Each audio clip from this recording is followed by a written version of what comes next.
Hello everyone. आज का हमारा विषय है भारतीय संविधान के विकास का क्रम। 1773 में रेगुलेटिंग एक्ट आया था, जिसके तहत जो बंगाल का गवर्नर था उसको गवर्नर जनरल बना दिया गया।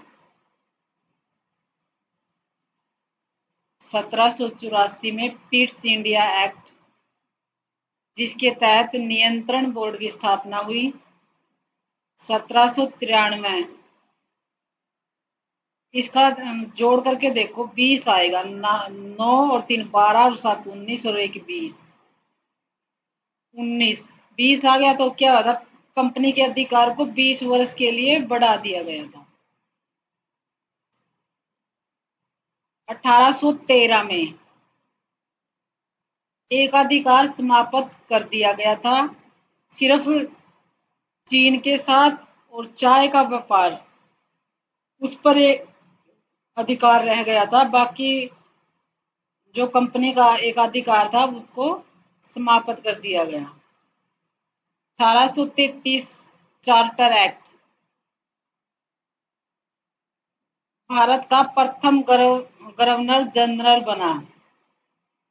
1773 में बंगाल का गवर्नर जनरल बना था और 1833 में भारत का प्रथम गवर्नर जनरल बना। भारत और जो ये 33 है, यहाँ इसमें से जो 13 है इसमें तो एक अधिकार को समाप्त करके दो अधिकार छोड़ दिए गए थे। एक तो चीन चीन के साथ व्यापार और एक चाय का व्यापार। पर 33 में इसको क्या था, जो एक अधिकार था इसको पूर्णतः समाप्त कर दिया गया था और भारत का प्रथम गवर्नर जनरल बना दिया गया था। 73 और 1833 बंगाल का गवर्नर जनरल 1773 में कौन बना था? वारेन हेस्टिंग्स बने थे।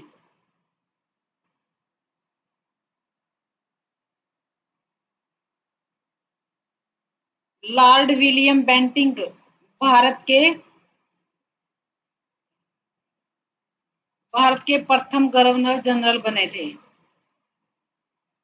53 में जो न्यायपालिका, जिसे विधायी पालिका कहते हैं, कार्यपालिका, इनका पृथकीकरण कर दिया गया था।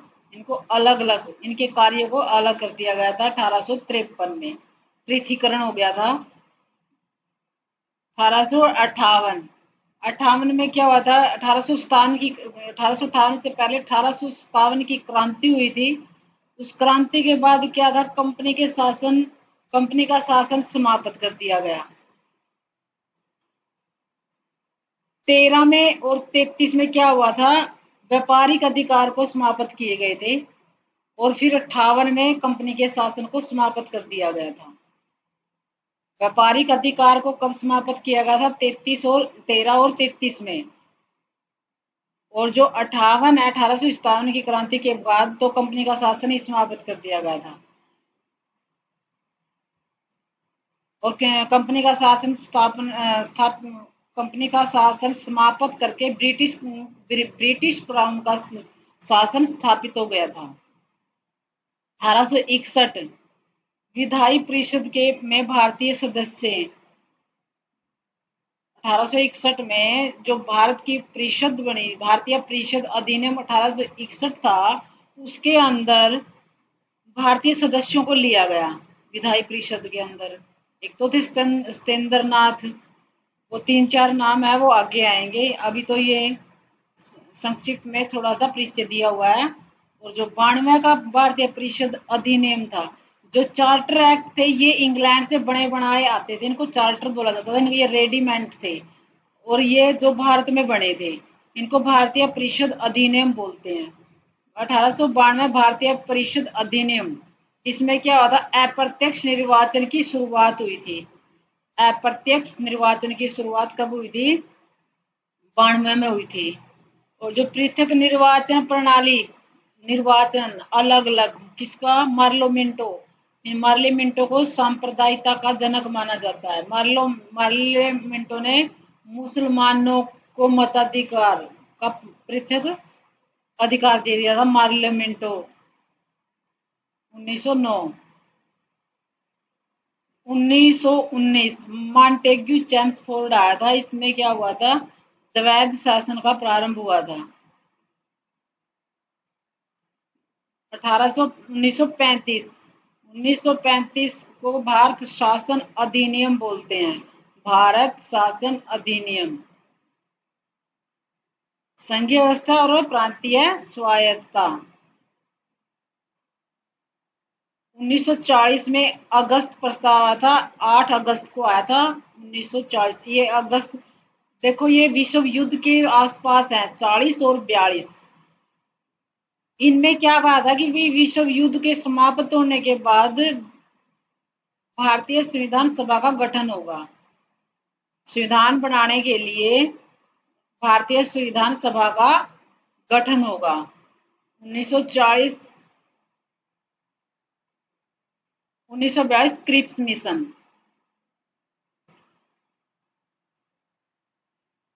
46 में कैबिनेट मिशन आया था, 24 मार्च 1946। कैबिनेट मिशन योजना बोलते हैं इसको, मिशन। संविधान सभा का गठन किया था। कौन से मिशन ने? इन्होंने तो ये आश्वासन दिया था कि द्वितीय विश्व युद्ध की समाप्ति के बाद संविधान सभा का गठन किया जाएगा। तो 46 में कैबिनेट मिशन आया और उन्होंने संविधान सभा का गठन किया। 1947 भारतीय स्वतंत्रता अधिनियम। इसमें क्या था, भारत पाकिस्तान का निर्माण हुआ था।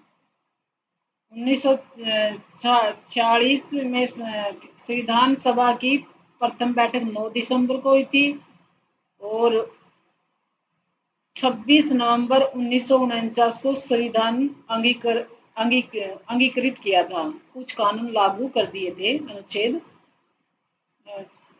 वो पूर्णतः कब 1950 को संविधान लागू हुआ था।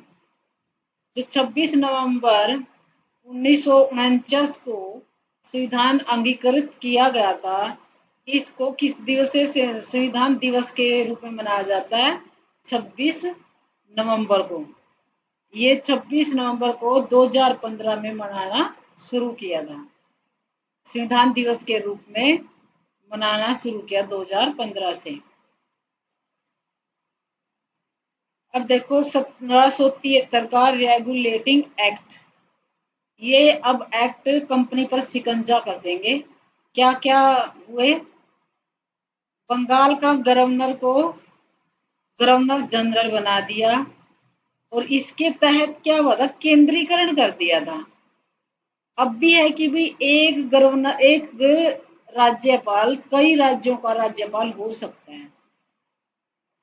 तो ये बात कब हुई थी? 1773 में। देखो, तीनों का एक गवर्नर जनरल बना दिया। कौन बना था? Warren Hastings. ऐसे क्वेश्चन आए, वारेन हेस्टिंग्स बंगाल के गवर्नर जनरल कब बने थे? 1773 का रेगुलेटिंग एक्ट के तहत। अब जैसे वारेन आया, वारेन कब बने थे? Regulating act. अब रेगुलेटिंग एक्ट कब आया था? 1773 में। इसमें देखो 1774 में क्या हुआ था, जैसे 3 है ये, मद्रास, मुंबई और बंगाल, इनको एक कर दिया, एकीकरण करके। सिर्फ जब बंगाल का था तो उसको बंगाल का गवर्नर बोला जाता था। जब तीनों का कर दिया, तीनों का सामान्यीकरण कर दिया, तो फिर क्या बोला जाने लगा? बंगाल का गवर्नर जनरल। फिर बंगाल का गवर्नर जनरल हो गया। इसको जो ये 2 थे, मद्रास और मुंबई, को बंगाल के अधीन कर दिया गया 1774 में। अब इनमें क्या क्या कार्य हुए? 1774 में सर्वोच्च न्यायालय की स्थापना की गई। कहाँ की गई? देखो, सर्वोच्च आया है 74 में। सर्वोच्च न्यायालय की स्थापना कहाँ की? कलकत्ता में की। और जो इसका पहला मुख्य न्यायाधीश था एलिजा एमपी था। और जो तीन तीन अन्य जज थे, जिसको जज बोलते हैं, ये मुख्य न्यायाधीश, ये चीफ होता है मुख्य, और ये तीन अन्य न्यायाधीश होते हैं। क्योंकि इसके अंदर क्या था, मद्रास मुंबई आज भी जितने वो हैं जिले हैं कि जज जजों की संख्या कितनी थी, तीन थी। ये तीन है तो तीन ही जज थे, तीन। और इनमें तीनों में से एक मुख्य मुख्य जज था, तीन अन्य जज थे। और जो तीनों के नाम थे उनका नाम था, एक का चैम्बर्स था, एक का लिमेस्टर था, एक का हाइड था। Chambers लिमेस्टर hide. अंग्रेज अधिकारियों, और क्या हुआ था इस रेगुलेटिंग, एक रेगुलेटिंग के रिश्वत पर रोक लगा दी थी, रिश्वत लेने पर प्रतिबंध लगा दिया था। कंपनी अंग्रेज अधिकारियों पर भारतीयों से जो रिश्वत लेते थे, और जो कंपनी के कर्मचारी थे, उनके निजी व्यापार पर क्या था, प्रतिबंध लगा दिया था। अब है ये उसके अंदर तो जैसे बंगाल बंगाल मद्रास और मुंबई बंगाल के अधीन कर दिए थे ये। अब इसमें थोड़ा सेटलमेंट करके इसके अंदर सेटल, एक उड़ीसा और बिहार, बिहार और उड़ीसा। देखो यहाँ ये हुआ है इसमें, उड़ीसा उड़ीसा को और बिहार को। एक तो पहले इसमें 1773 में तो एक तो पूर्व का ले लिया था, एक पश्चिम का ले लिया था। पूर्व का कौन सा था, जैसे मद्रास था, तमिलनाडु को मद्रास ही बोलते थे, तमिलनाडु पूर्व का। और पश्चिम का क्या ले लिया था, महाराष्ट्र उसमें है, पश्चिम में है। एक पूर्व का एक पश्चिम का। फिर क्या हुआ, दो इसमें सेटलमेंट में संशोधन, ये सेटलमेंट से हो गया संशोधन। कौन सा एक्ट में, जो 73 का एक्ट है उसमें संशोधन किया गया था। सेटलमेंट सेट 81 में सेटलमेंट कब आया था, 81 में आया था। और इसके तहत क्या हुआ था, इसको संशोधनात्मक अधिनियम कहते हैं, संशोधन किया गया था।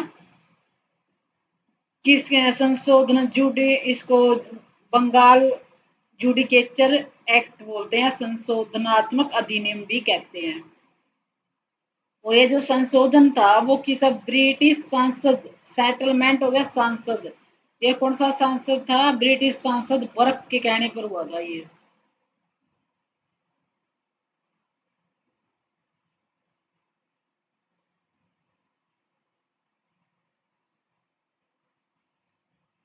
इसमें क्या हुआ था, कलकत्ता सरकार को बिहार और उड़ीसा के लिए भी विधि बनाने का अधिकार प्राप्त हो गया था। बंगाल बिहार उड़ीसा इनके लिए भी विधि, जो मेन तो क्या था, बिहार और उड़ीसा को भी इसमें शामिल कर लिया गया था, इसमें संशोधन कर दिया था। सेटलमेंट मतलब संशोधनात्मक अधिनियम था ये। क्योंकि बिहार बिहार और उड़ीसा, यहाँ से क्या था, इसको राजस्व मंडली की स्थापना हो गई थी, इनसे राजस्व इकट्ठा किया जाता था, राजस्व मंडली की स्थापना हुई थी। फिर आई पिट्स पिट्स इंडिया एक्ट। पिट्स पिट्स में पिटा गया किसको, कंपनी के चोरों को, कंपनी के चोर 84। पिट किसको पिटा, कंपनी के चोरों को पिटा। इसका उद्देश्य कंपनी द्वारा अधिकृत, कंपनी ने जो भी राज्य भारतीय राज्यों को अधिग्रहण कर रखा था, कंपनी ने जिन भारतीय राज्यों को अधिग्रहण कर रखा था, अधिगृहित क्षेत्रों को क्या कर दिया था, क्राउन के अधीन कर दिया गया था।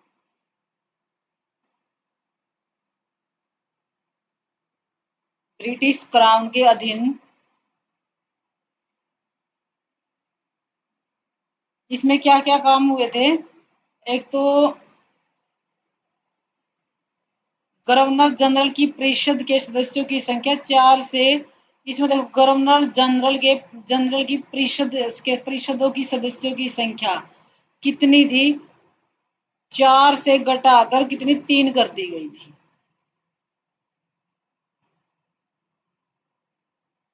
प्रांतीय परिषदों के सदस्यों की संख्या 4 से घटाकर 3 कर दी गई थी। इस एक्ट द्वारा दोहरे शासन का प्रारंभ हुआ था। कौन से एक्ट द्वारा दोहरे शासन का, इस दोहरे शासन का जो है दोहरा दोहरा पिट्स पिट्स टिव यू आ गया, टा आ गया, टा से टू टू टू प्रकार का दोहरे शासन का आरंभ हो गया। दोहरा शासन कैसे था? जो कंपनी के राजनीतिक मामले थे वो बोर्ड ऑफ कंट्रोल के माध्यम से सम्राट के नियंत्रण में आ गए थे। बोर्ड ऑफ कंट्रोल के माध्यम से सम्राट के नियंत्रण में आ गए, जबकि व्यापारिक मामले बोर्ड ऑफ डायरेक्टर का नियंत्रण हो गया था।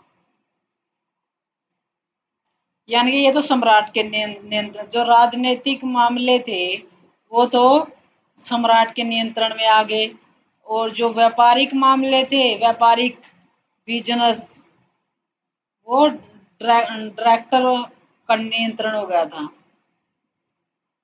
गवर्नर जनरल की परिषद को युद्ध, संधि, सैन्य शक्ति, राजस्व तथा देशी रियासतों के अधीक्षण आदि की शक्ति प्रदान हो गई थी।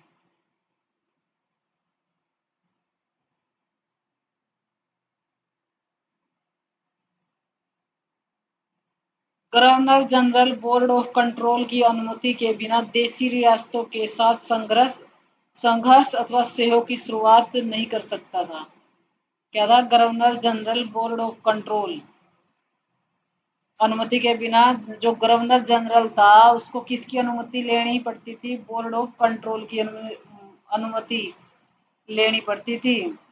अगर उसने देशी रियासतों के साथ कोई भी संघर्ष करना है या इनके युद्ध करना है या उनसे कोई सहयोग की शुरुआत करनी है, तो उसके लिए किसकी, गवर्नर जनरल को किसकी अनुमति लेनी पड़ती थी?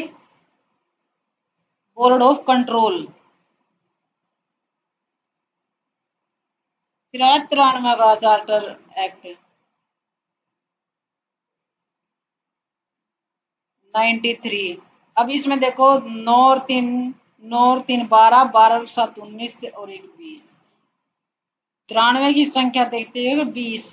कंपनी का जो व्यापारिक अधिकार थे भारत में 20 वर्षों के लिए बढ़ा गया था। ईस्ट इंडिया कंपनी का समय 20 वर्ष और बढ़ा दिया था। व्यापार करने का, जो ईस्ट इंडिया कंपनी भारत में व्यापार करने के लिए आई थी, उस ईस्ट इंडिया कंपनी के समय को 20 वर्ष के लिए और बढ़ा दिया गया था।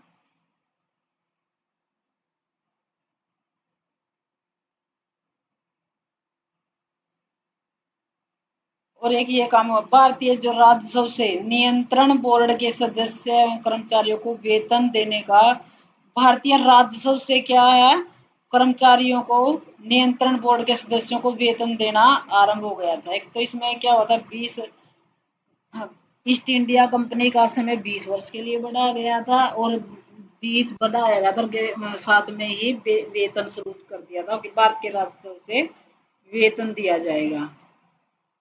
फिर 1813 का चार्टर 13 में 13वीं कर दी किसकी, कंपनी की। आधी आधी करी थी। आधी कैसे करी थी?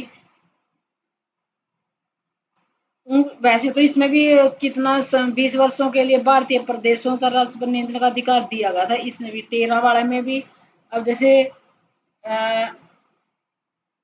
93 तो कितना था, 93 में 20 जोड़ना कितना हो गया, 20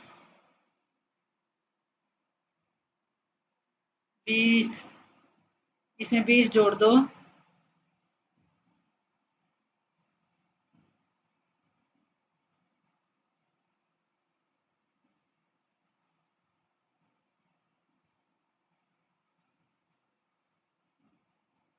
अठारह सौ 13। इसमें भी 93 में 20 है, 93 का 3 का है पीछे, इसमें 20 साल के बढ़ा दिया है। इसमें क्या था, 3 है पीछे, इसमें भी कंपनी का आगे समय बढ़ा दिया गया, पर एकाधिकार को समाप्त कर दिया गया था। एक आया है इसमें, एकाधिकार को तो एकाधिकार समाप्त कर दिया गया था। सिर्फ क्या, किंतु चाय का व्यापार था, चीन के साथ व्यापार पर उसका एकाधिकार बना रहा था। एकाधिकार तो समाप्त कर दिया था, पर उसका एकाधिकार, चाय का व्यापार और चीन के साथ व्यापार, इस पर एकाधिकार रह गया था। जब एक का अंक आया तो इसमें ना 1 लाख रुपए शिक्षा पर, भारतीय शिक्षा पर खर्च करना है, और एक एकाधिकार, इसमें एक से एकाधिकार समाप्त कर दिया था, और 1 लाख रुपया भारतीय शिक्षा पर खर्च करना था। और सिर्फ एक अधिकार कहाँ पर रह गया था, कुछ शेष बच गया था। 3 और 1 4 जोड़ो इसको, 3 और 1 4, किस पे एक अधिकार कम, मतलब अभी पूर्णतः समाप्त नहीं किया था इसमें।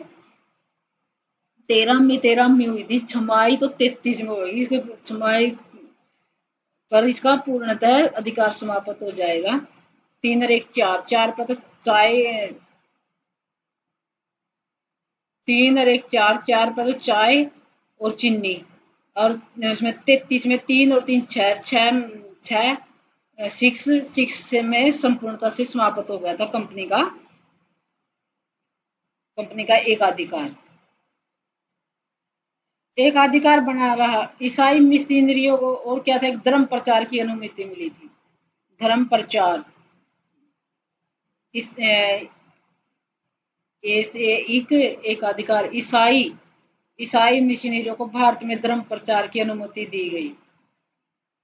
33 में क्या हुआ था, कंपनी के शासन को पूर्णतः समाप्त कर दिया गया था, और दास प्रथा का दास प्रथा को अवैध घोषित कर दिया था, पर इसको दास प्रथा को 1843 में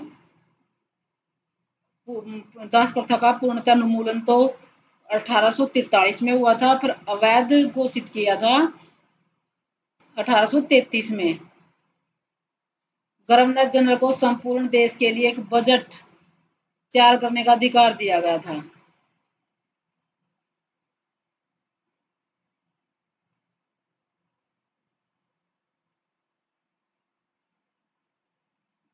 देखो इसमें जो विलियम बेंटिंग है 33 में, इसका कंपनी का पूर्णतः अधिकार को समाप्त कर दिया। कंपनी का अधिकार समाप्त हो गया, भारत का शुरू हो गया। तो विलियम बेंटिंग भारत के प्रथम गवर्नर जनरल बने।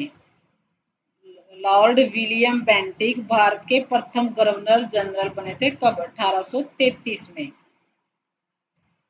1773 में क्या बना था, बंगाल का गवर्नर जनरल। उसके बाद 93 के बाद 33 में क्या था, फिर बना था भारत का प्रथम गवर्नर जनरल। कौन बना था, विलियम बेंटिंग बना था।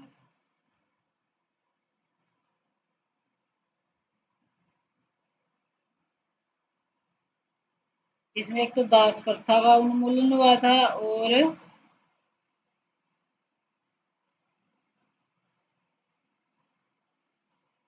54 में मैकाले समिति की नियुक्ति की गई। 53 इस अधिनियम द्वारा पहली बार विधान परिषद की स्थापना की थी।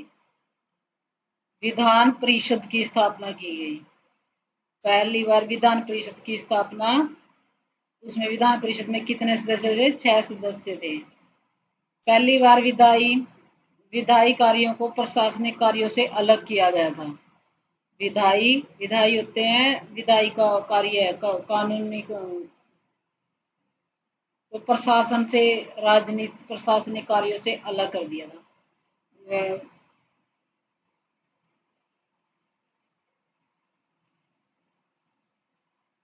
सिविल सेवकों के चयन भर्ती, जो सिविल सेवकों के चयन और भर्ती हेतु प्रतियोगिता परीक्षा का शुभारंभ किया था। जो परीक्षाएं होती हैं, प्रतियोगी परीक्षाएं कब शुरू हुई थी, प्रतियोगी परीक्षाएं 53 में, यहाँ 53 में प्रतियोगिता परीक्षा 53 में शुरू हुई थी।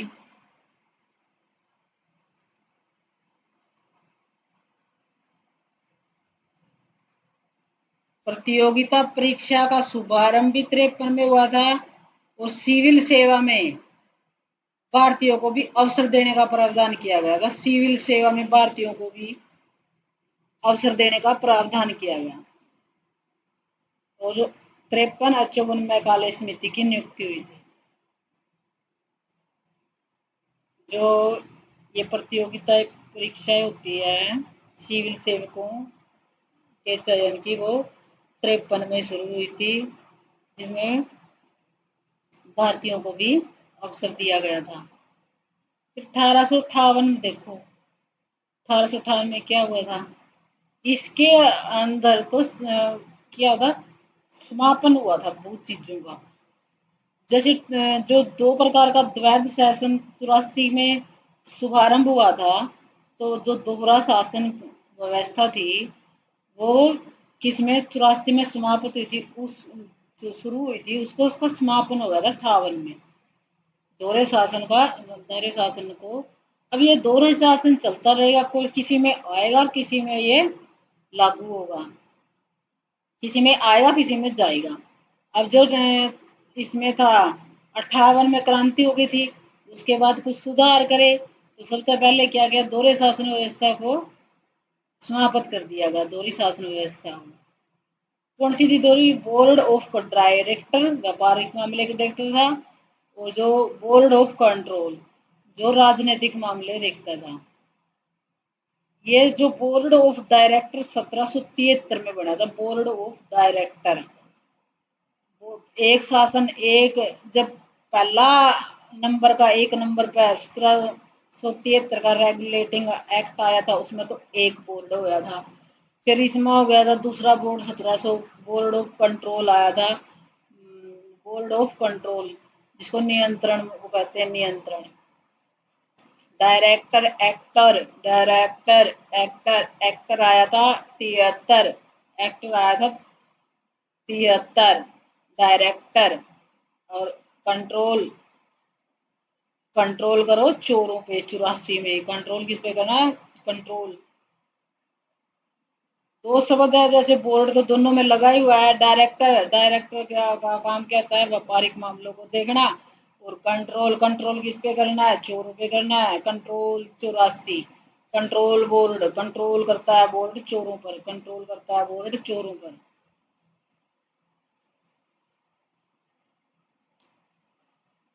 भारत में कंपनी का शासन समाप्त हो गया। भारत में कंपनी का शासन समाप्त हुआ। अब इसमें किसका शासन समाप्त हुआ? कंपनी का। भारत में कंपनी का शासन समाप्त हो गया किसकी? 1857 की क्रांति के बाद भारत में कंपनी का शासन समाप्त हो गया।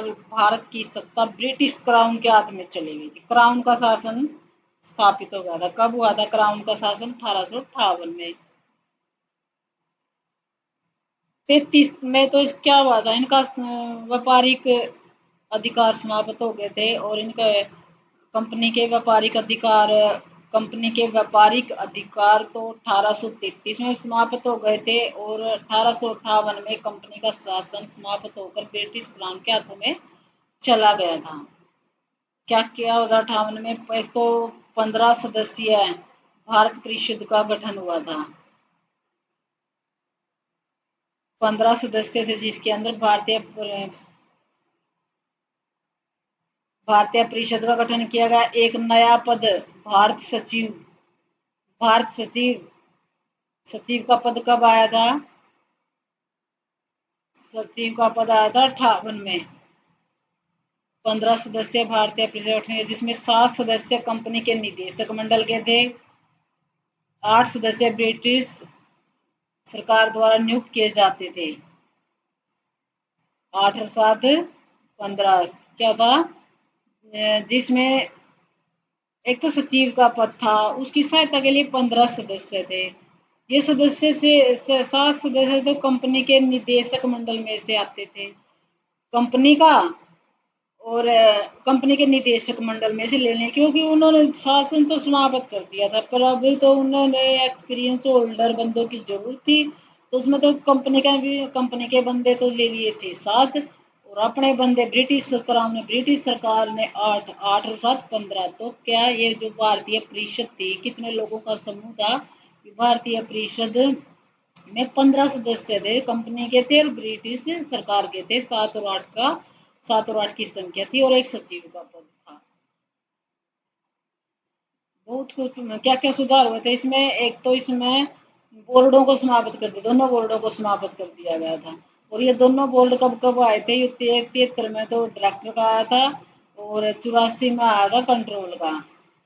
84 में कंट्रोल आया था, इसमें था इन दोनों को समाप्त कर दिया गया था, इनको समाप्त कर दिया गया था, और सत्ता क्राउन के हाथों में चली गई थी।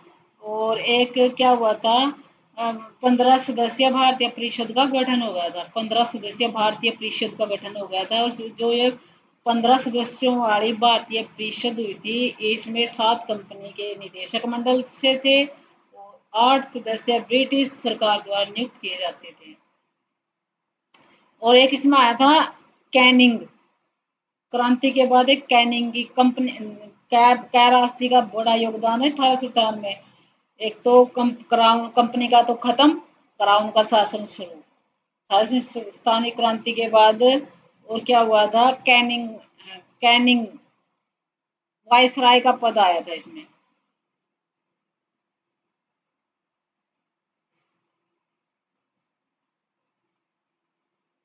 एक तो सचिव हो गया, एक वायसराय। कैनिंग इसमें का वायसराय, भारत का गवर्नर जनरल। अब वायसराय कहलाने लगा था। भारत का गवर्नर जनरल कब बना था? भारत का गवर्नर जनरल 1833 में। भारत का गवर्नर जनरल 1833 में बना था। और जो गवर्नर जनरल का पद था वो वायसराय कहलाने लगा था।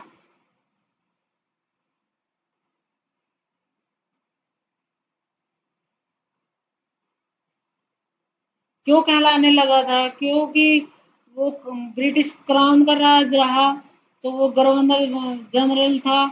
फिर क्या हुआ, वो वायसराय कहलाने लगा जब ब्रिटिश क्राउन का शासन। तो ब्रिटिश क्राउन का प्रतिनिधि था इस वायसराय। वायस के कानों में वायस। कैनिंग कैनिंग कब बना था? उसके 1858 में वायसराय बना था। कैनिंग भारत के प्रथम वायसराय बने थे। कैनिंग भारत के प्रथम वायसराय बने थे। और 1833 में लॉर्ड विलियम बेंटिंग भारत के गवर्नर जनरल बने थे। भारत के प्रथम गवर्नर जनरल बने थे।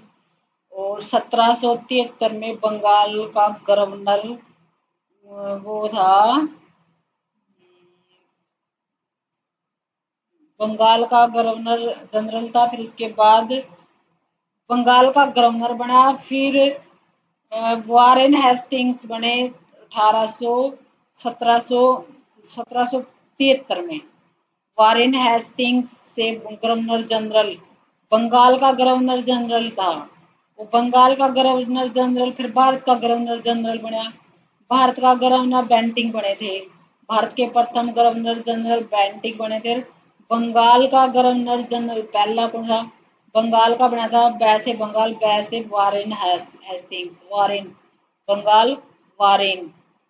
और जो भारत का बना था बेंटिंग। भारत का गवर्नर जनरल बना था बेंटिंग। पहले बंगाल का, फिर उसके बाद बंगाल का गवर्नर जनरल, फिर उसके बाद भारत का गवर्नर जनरल। फिर भारत का गवर्नर जनरल कितना बना था? वो 1833 में बना था भारत का गवर्नर जनरल। फिर जो गवर्नर जनरल वाला पद था फिर ये वायसराय में चेंज हो गया। वो कब हुआ था? 1858 में।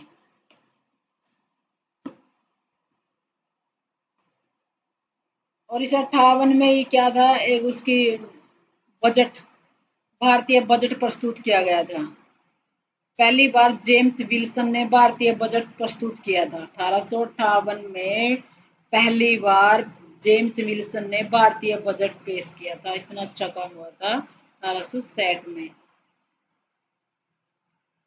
वायसराय पदों कौन से नए पद बने थे? एक तो वायसराय का और एक सचिव का। वायसराय, सचिव और बजट बजट आया था 60 में। ये पद। फिर है 1861 का भारतीय परिषद अधिनियम।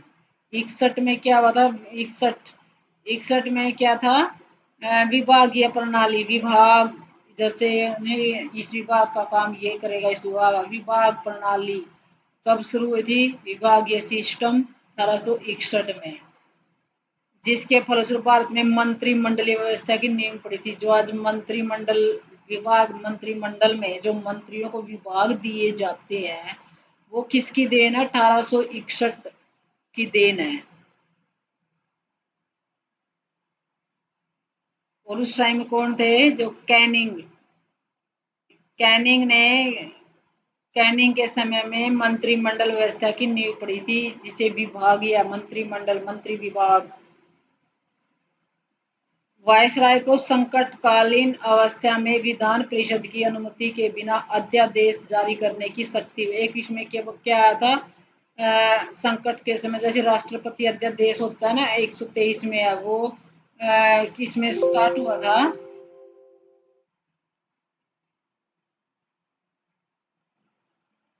अध्यादेश की शक्ति कब प्राप्त हुई थी, अध्यादेश 1861,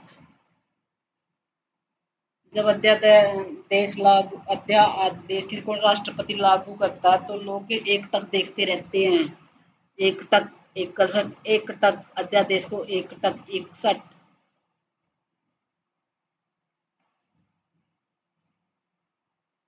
एक तो इसमें स्टार्ट हुई थी विभाग, मंत्रिमंडल विभाग, और उस समय कौन थे, वायसराय कौन थे, कैनिंग थे। और एक हुआ था अध्यादेश, अध्यादेश अध्यादेश 61, केंद्रीकरण के स्थान पर विकेंद्रीकरण की नीति आ गई, केंद्रीकरण कर दिया था। केंद्रीकरण मतलब एक इकट्ठा करना, और विकेंद्रीकरण होना अलग अलग करना। जो विकेंद्रीकरण की नीति थी वो कब आई, 61 में आई थी विकेंद्रीकरण।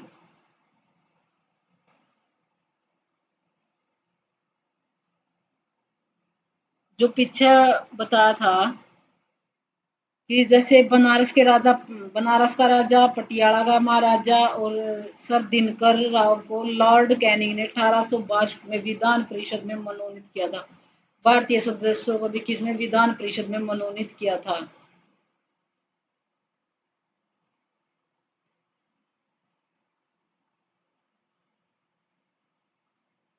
फिर 1865 में क्या हुआ था, प्रेसिडेंट 65, अब थोड़ा सा अपने दिमाग में 65 हिंदी में बोल के देखो, 65 में प्रेसिडेंसियों तथा प्रांतों की सीमाओं में परिवर्तन करने का अधिकार दिया था। जो कह नहीं, ये इसकी सीमा पलट दी, ये राज्य की सीमा पलट दी, प्रांतों को यह सीमा परिवर्तन का अधिकार हुआ किसमें, 65। और 73 में क्या हुआ था, वो तो एक तो 1773 और एक ये 1873, 100 साल। इस एक्ट के माध्यम से प्रावधान किया गया था कि ईस्ट इंडिया कंपनी को कभी भी भंग किया जा सकता है। ईस्ट इंडिया कंपनी को कभी भी भंग किया जा सकता है। तो नो इस किसको 74 में भंग कर दिया था, ईस्ट जो ईस्ट इंडिया कंपनी थी, थोड़ा थोड़ा योगदान रहता है। जैसे कब एक बार तो व्यापारिक अधिकार समाप्त करे थे, 1833 में व्यापारिक अधिकार समाप्त कर दिए गए थे। 1800 उसमें 58 में इनका कंपनी का शासन समाप्त कर दिया गया था। और फिर 1873 में, जैसे 1858 में तो इनका थोड़ा योगदान था, जो परिषद में थे, कंपनी से सदस्य लिए गए थे, कंपनी के निदेशक मंडल में से कितने 7 सदस्य ले लिए गए थे।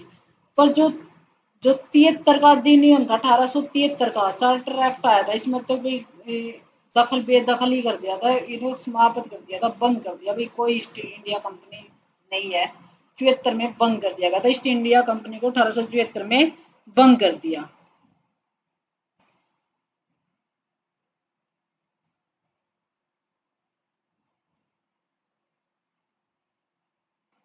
छिहत्तर का देखो, 1876, तो जो ये शाही है, जो वहां की इंग्लैंड की महारानी, भारत की महारानी, ये उपाधि है ना महारानी, महारानी की जो सम्राट की रानी होती है, वो भारत की भी महारानी बनेगी। इसमें ये घोषणा की थी, ये घोषणा की, ये जो शाही उपाधि है ये 1876 में आया था। और एक लोक निर्माण विभाग भी जोड़ा गया था, 76 में लोक निर्माण विभाग आया था। अब देखो 1892 में देखो क्या क्या हुआ था। 92 में फिर एक ये अप्रत्यक्ष चुनाव प्रणाली की शुरुआत की गई थी। अप्रत्यक्ष चुनाव क्या होता है कि जिसमें जनता प्रत्यक्ष रूप से भाग नहीं लेती, वो अप्रत्यक्ष चुनाव होता है। और इसमें ये 92 में क्या हुआ था, ये संसदीय शासन की शुरुआत हुई थी, संसदीय शासन की शुरुआत हुई थी, जिसमें अप्रत्यक्ष चुनाव प्रणाली की शुरुआत हुई थी। इसमें जो अप्रत्यक्ष चुनाव क्या होता है, इसमें गैर सरकारी सदस्यों को अप्रत्यक्ष रूप से निर्वाचित किया जाता था। गैर सरकारी सदस्यों को, गैर सरकारी क्या होते थे, जिनका चुनाव नहीं किया जाता था, जनता नहीं चुनती थी, उन सदस्यों को अप्रत्यक्ष रूप से निर्वाचन कर लिया। जैसे राष्ट्रपति का चुनाव होता है वो अप्रत्यक्ष रूप से होता है, क्योंकि उसमें जनता डायरेक्ट भाग नहीं लेती, जनता के चुने हुए प्रतिनिधियों के द्वारा उसको चुना जाता है। ऐसे ही इसमें है, इसमें जो है इसमें ये अप्रत्यक्ष अप्रत्यक्ष रूप से चुनाव कब होने लगे थे, 92 में आए थे। विधानमंडल के सदस्यों को बजट पर वाद विवाद करना व प्रश्न पूछने का अधिकार प्राप्त होगा। जो बजट पर क्वेश्चन किए जाते हैं, वाद विवाद होता है, उसमें प्रश्न पूछने का अधिकार प्राप्त होता, परंतु कैसे अनुपूरक प्रश्न नहीं पूछे जा सकते थे।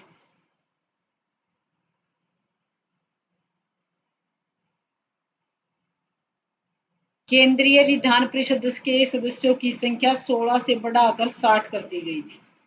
जो केंद्रीय विधान परिषद थी उसके सदस्यों की संख्या 16 से बढ़ाकर, यानी कि 92 में बढ़ाई थी, 16 से 62 की थी, 16 से 60 कर दी थी। 92 में बढ़ाई, कितनी बढ़ाई, 16 से 60 कर दी। भारतीय परिषद अधिनियम 1909, मार्लेमिंटो, मैं पार्लियामेंट, ये मुसलमान, मैं से मुसलमान, मैं से मतदान, मुसलमानों के मतदान का पृथकीकरण निर्वाचन कर दिया था। मुसलमानों के लिए पृथक मताधिकार एवं पृथक मत का भी पृथक मताधिकार है, और पृथक निर्वाचन क्षेत्र भी था। पृथक मताधिकार और पृथक भी, तुम्हारे मत के अधिकार भी अलग कर दिया, और उनका अक्षेत्र भी, निर्वाचन क्षेत्र भी दे दिए गए थे। ये सांप्रदायिकता, सांप्रदायिकता की सब संप्रदायों में बांट दिया गया था। जैसे मुसलमानों को हिंदू हिंदू मुसलमान कर दिए गए थे। सांप्रदायिकता, पार्लियामेंटों को किसका, सांप्रदायिकता का जनक कहा जाता है। बस इसमें मेन बात तो इसमें यही याद रखनी है कि इसमें क्या हुआ था, सांप्रदायिकता का जन्म हो गया था। मुसलमानों को पृथक मताधिकार और पृथक निर्वाचन क्षेत्रों की, उनको क्षेत्र भी दे दिए थे, उनको अलग से मत का अधिकार भी दे दिया था।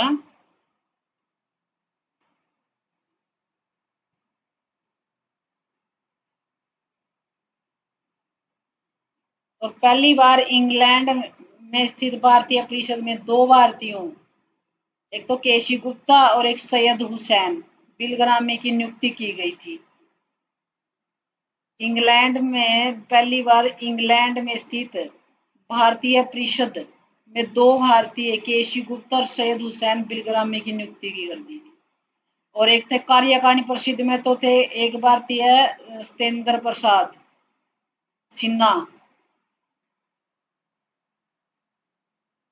जो वायसराय था, उसकी कार्यकारिणी परिषद परिषद होती थी, उसमें वायसराय की कार्यकारिणी परिषद में तो कौन लिए थे, सत्येंद्र प्रसाद लिए थे। और कार्यकारिणी में कार्य कैसे करने चाहिए, सत्य सत्य सत्य। और जो इंग्लैंड में थे, इंग्लैंड में दो भारतीय किसकी नियुक्ति हुई थी, केसी गुप्ता की और सैयद हुसैन बिलग्रामी।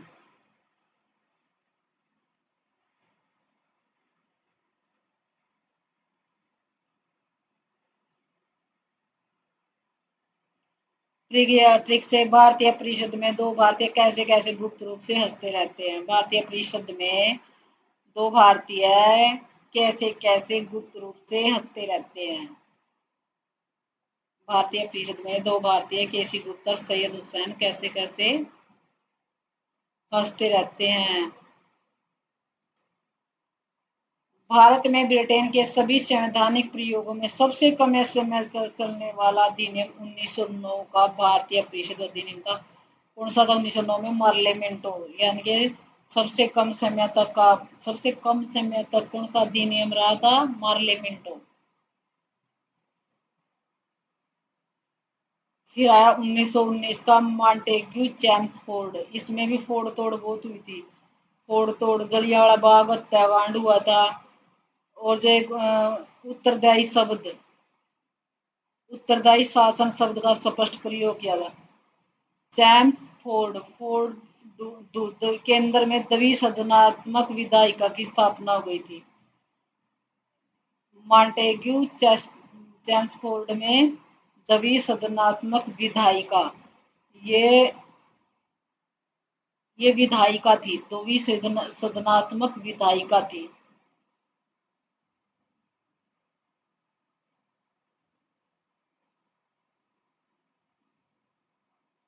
राज्य परिषद और केंद्रीय विधानसभा।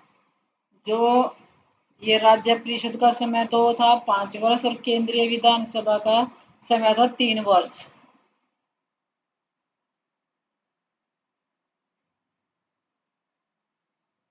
इस अधिनियम द्वारा, कौन से अधिनियम, जो 1919 का अधिनियम है, 1919 के अधिनियम की क्या विशेषता थी? एक तो इसमें शासन में क्या था, केंद्र में द्विसदनात्मक विधायिका स्थापित हो गई थी और सारे विषय को केंद्र में और प्रांत में विभाजित कर दिया गया था, यानी कि केंद्र के काम और प्रांत के कामों को बांट दिया गया था।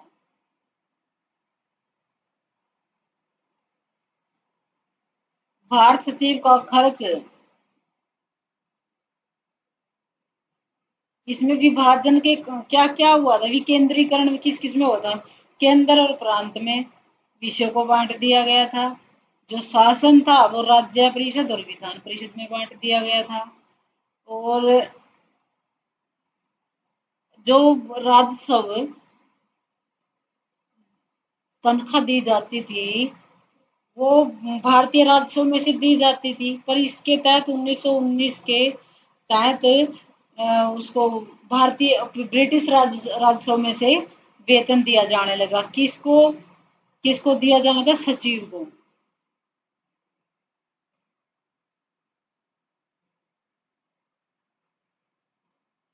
लियोनेल कार्टिस को द्वैध शासन का जन्मदाता माना जाता है। लियोनेल कार्टिस,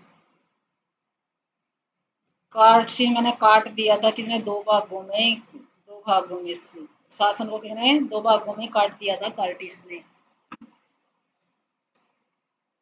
इनकी लियोनेल कार्टिस किसको काट दिया था? अपनी पुस्तक डू पॉइंट डायर की, डू पार्ट, इसकी पुस्तक का नाम था डायर की।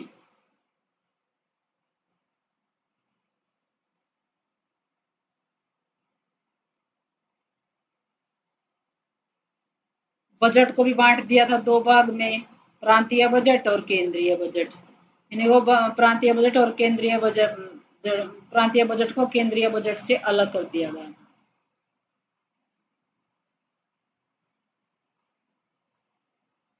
सांप्रदायिक प्रतिनिधित्व को सिखों, ईसाइयों, एंग्लो इंडियन तथा यूरोपीय लोगों तक विस्तारित कर दिया गया था। 1909 की जो पॉलिसी थी इसने क्या था? विस्तार दिया था।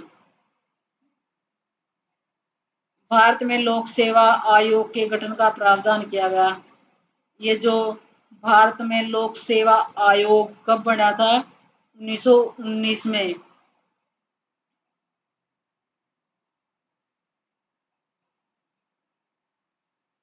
भारत सचिव को भारत में महालेखा परीक्षक की नियुक्ति का अधिकार दिया गया था। पहली बार सीमित रूप में प्रत्यक्ष निर्वाचन था। संपत्ति कर या शिक्षा के अधिकार पर सीमित मताधिकार दिया गया। पहली बार द्विसदनीय व्यवस्था का प्रारंभ हुआ। द्विसदन, 2 सदनों वाली व्यवस्था कब? 1919। द्विसदन व्यवस्था का प्रारंभ 1919 में हुआ था। इस प्रकार भारतीय विधान परिषद के स्थान पर लोकसभा और राज्यसभा जैसी व्यवस्था की नींव पड़ी थी। जो हम आज ये सुनते हैं कि लोकसभा और राज्यसभा, ये क्या है? इसके आधार पर भारतीय विधान परिषद के स्थान पर भारतीय विधान परिषद थी, उसके स्थान पर लोकसभा और राज्यसभा की नींव पड़ी। इसमें यह भी प्रावधान था कि 10 वर्ष बाद एक वैधानिक आयोग का गठन होगा जो 1919 के शासन की समीक्षा करेगा उससे पहले क्या गया, 2 वर्ष पूर्व ही 1927 में साइमन कमीशन भेज दिया गया। 2 वर्ष पहले यानी कि कितने, 2 वर्ष पूर्व 25 में होना था ये, 1919, और 19 में 10 जोड़े 29। इसकी जो 29 में समीक्षा होनी थी, उससे पहले 2 साल पहले भारत में क्या साइमन कमीशन भेज दिया गया। और इस साइमन कमीशन क्या था, आगे देखोगे। प्रांतीय विषयों को 2 भाग में बांटा, हस्तांतरित विषय और आरक्षित विषय। अब इसके बारे में किसने क्या कहा, 1919 का जो एक्ट अधिनियम था उसके बारे में क्या कहा।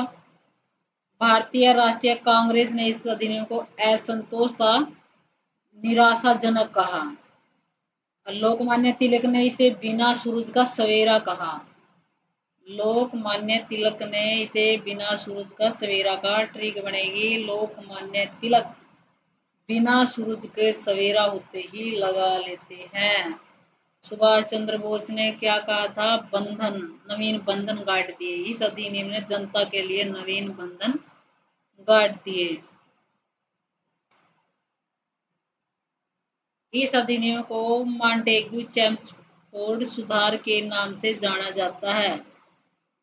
इस अधिनियम को में भारतीय सचिव भारत का सचिव मॉन्टेग्यू है, वायसराय चेम्सफोर्ड, ये अलग अलग हैं। इसमें जो मॉन्टेग्यू है ये तो सचिव है, और जो चेम्सफोर्ड है उस समय चेम्सफोर्ड और मॉन्टेग्यू चेम्सफोर्ड, चेम्सफोर्ड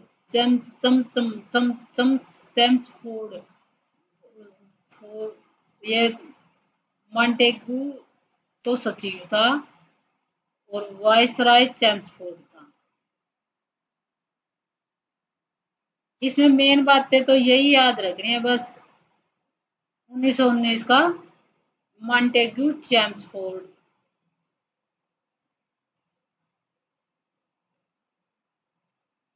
भारत शासन अधिनियम 1935, प्रांतों में द्वैध शासन समाप्त करके केंद्र में द्वैध शासन, प्रांतों में इसने 35 में इसने पैसे 35 प्रांतों में तो द्वैध शासन समाप्त कर दिया, केंद्र में द्वैध शासन प्रणाली लागू कर दी। यह अधिनियम भारत में पूर्ण उत्तरदायी सरकार के गठन में मील का पत्थर साबित हुआ था। यानी कि इसमें क्या होता, भारत में पूर्ण उत्तरदायी सरकार के गठन में मील का पत्थर साबित हुआ था। ये सबसे बड़े भारत का जो 70% संविधान निर्माण है इसी से हुआ है। सांप्रदायिक निर्वाचन प्रणाली का विस्तार करते हुए इसमें दलित जातियों, महिलाओं और मजदूरों को शामिल किया गया था। मताधिकार का विस्तार किया गया था, लगभग 10% जनसंख्या को मत देने का अधिकार प्राप्त हो गया था। भारत में मुद्रा व साख पर नियंत्रण का अधिकार भारतीय रिजर्व बैंक को दिया गया था। इस पर वायसराय का नियंत्रण बढ़ाया गया। इस अधिनियम द्वारा 1937 में संघीय न्यायालय की स्थापना हुई, जिसमें एक मुख्य न्यायाधीश व 2 अन्य न्यायाधीश थे, और भारतीय परिषद को समाप्त किया गया। जो भारत परिषद है उसको समाप्त कर दिया गया, और संघीय न्यायालय की स्थापना हुई। संघीय न्यायालय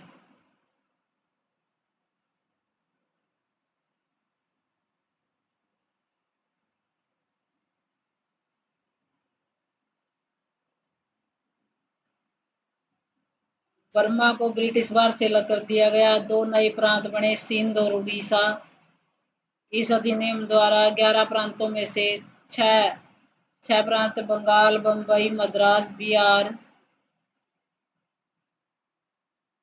संयुक्त प्रांत और असम, द्विसदनात्मक व्यवस्था शुरू की गई। इस अधिनियम में 14 भाग, आज कितने 22 हैं, उस समय कितने भाग थे, 14 भाग थे। आज कितनी अनुसूचियां 12, उस समय थी 10। आज वो अनुच्छेद कितने हैं, 395, उस समय थे 321। जो देखो यही विषय है, कितने विषय थे, 59 थे, 54 थे, 36 थे, संघीय थे, संघीय ज्यादा थे। फिर दूसरे नंबर पे थे राज्य सूची के, 54 थे, चार ही कम थे ना, वो पांच कम थे, संघीय और राज्य सूची में पांच का अंतर था, और समवर्ती के 36 थे।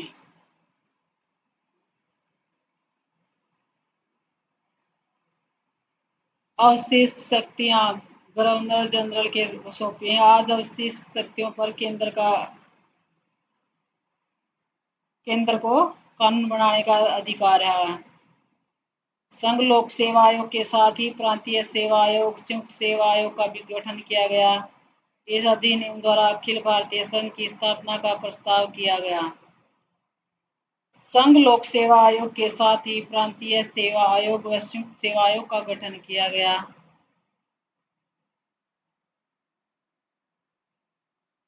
अब इसके बारे में कथन देखो किसके क्या क्या है। क्या किसने क्या कहा? दास्ता का चार्टर किसने किया? गुलामी दास्ता, ये तो नेहरू ने कहा था। और बिना ब्रेकों वाली इंजन रहित गाड़ी के समान भी नेहरू ने कहा था। मोहम्मद अली जिन्ना ने पूर्ण रूप से सड़या हुआ, मूल रूप से पूरा, बिल्कुल अस्वीकृत बोला था मोहम्मद अली जिन्ना ने 1935 के कानून को। और मदन मोहन मालवीय के शब्दों में यह ऊपर से लोकतंत्र अंदर से खोखला है। मदन मोहन मालवीय लोकतंत्र, ऊपर से तो लोकतंत्र और अंदर से खोखला। फिर आ गया था भारतीय स्वतंत्रता अधिनियम 1947। क्या था ये? 4 जुलाई और 18 जुलाई की डेट याद रखनी है। 4 जुलाई और 18, 4 को रखा था और 18 को ये पास हो गया था।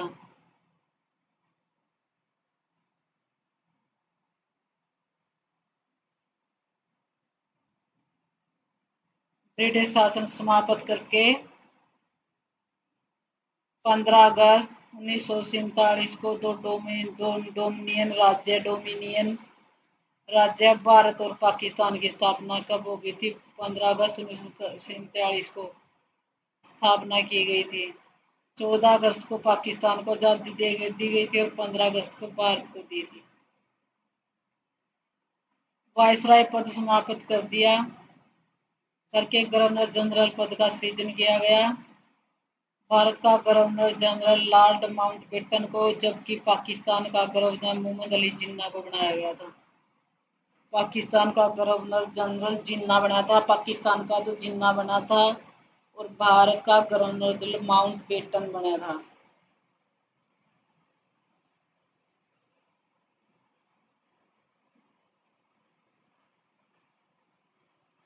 मेरे हिसाब में 3 जुलाई आएगा।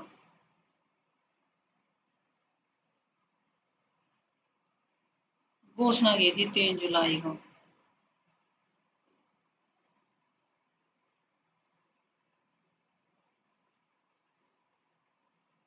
दोनों डोमिनियन राज्यों को अपना संविधान बनाना और किसी अन्य देश का संविधान अपनाने या किसी भी ब्रिटिश कानून को निरस्त करने का अधिकार था।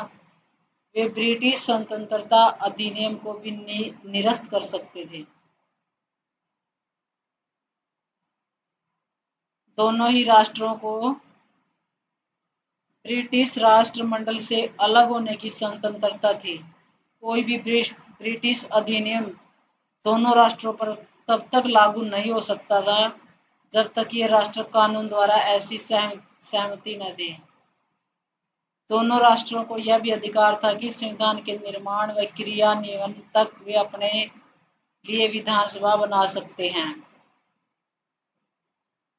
भारत सचिव पद समाप्त कर इसकी सभी शक्तियां राष्ट्रमंडल मामलों में राज्य सचिव को सौंप दी गई।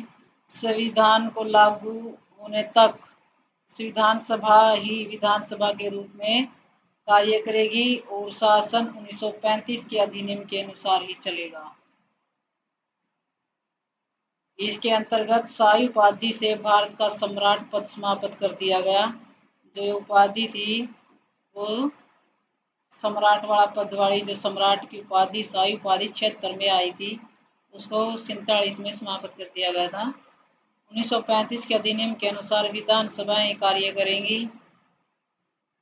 बंगाल व पंजाब को 2 भागों में विभाजन किया।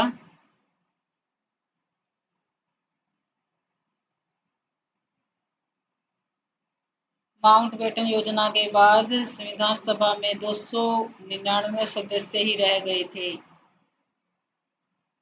229 ब्रिटिश प्रांतों से व 70 देशी रियासतों से थे। संविधान सभा में सर्वाधिक सदस्य 55 संयुक्त प्रांत से थे व देशी रियासतों में से सर्वाधिक सदस्य मैसूर से थे। भारतीय स्वतंत्रता अधिनियम 1947 को कम्युनिस्ट पार्टी ने दास्ता का घोषणा पत्र कहा था।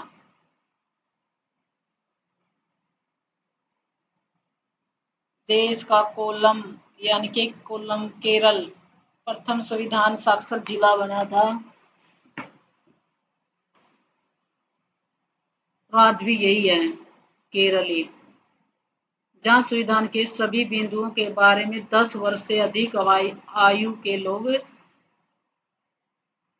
शिक्षित हैं। 10 वर्ष के तक की काउंटिंग की थी, उसमें केरल को साक्षर जिला घोषित किया था। देश का केरल प्रथम पूर्ण ई शासित राज्य बना था, क्योंकि केरल में नागरिकों को इंटरनेट सेवा तक पहुंच का अधिकार Kerala fibre optic network project से प्रदान किया गया।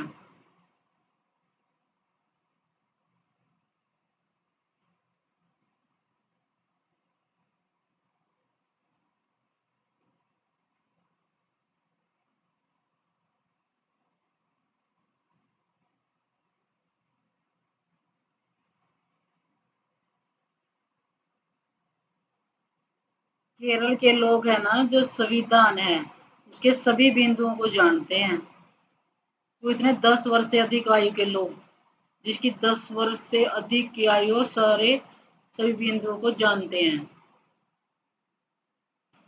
और देश का केरल प्रथम पूर्ण ई शासित राज्य बना, क्योंकि केरल में नागरिकों को इंटरनेट सेवा तक पहुंच का अधिकार Kerala fibre optic network project से प्रदान किया गया। अब देखो संविधान का निर्माण।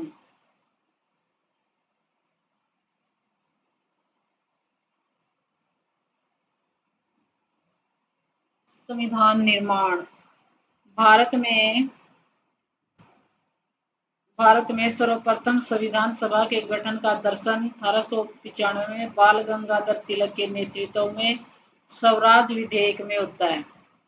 भारत में सर्वप्रथम संविधान सभा के गठन की दर्शन बाल गंगाधर तिलक के नेतृत्व में स्वराज विधेयक में होता है।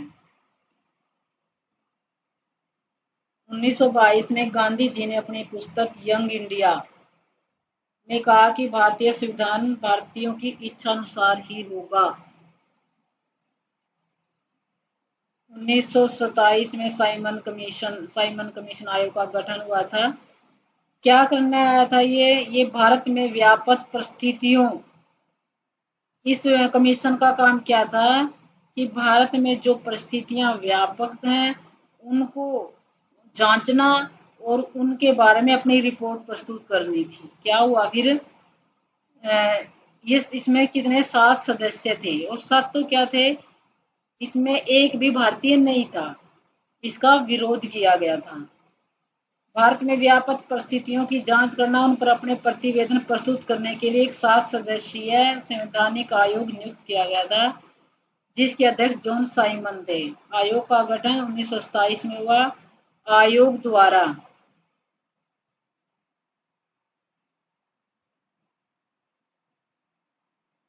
1930 में रिपोर्ट पेश की गई। रिपोर्ट में द्वैध शासन की समाप्ति,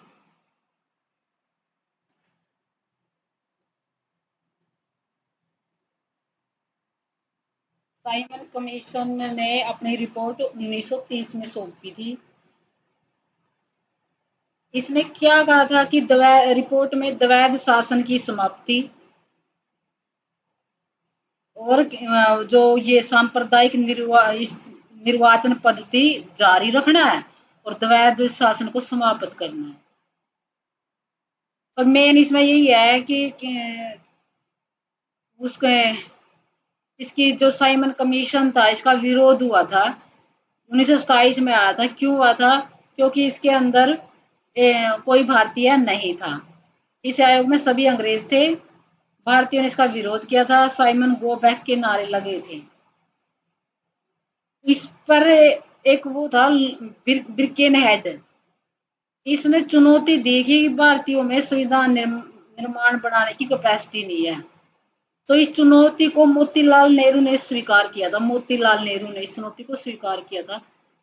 जब ये साइमन कमीशन का विरोध कराया था तो उसने बिरकेनाइट ने कहा कि भारतीय संविधान बना ही नहीं सकते। तो मोतीलाल नेहरू ने इस चुनौती को स्वीकार किया और उसने नेहरू रिपोर्ट प्रस्तुत की थी। कितने में? 1928 में। और नेहरू ने ही कमीशन की सिफारिश पर विचार करने के लिए गोलमेज 1930 में फिर क्या हुआ था? गोलमेज इस कमीशन की सिफारिश पर विचार करने के लिए गोलमेज सम्मेलन हुए थे। गोलमेज सम्मेलनों की शुरुआत हो गई थी 1930 से।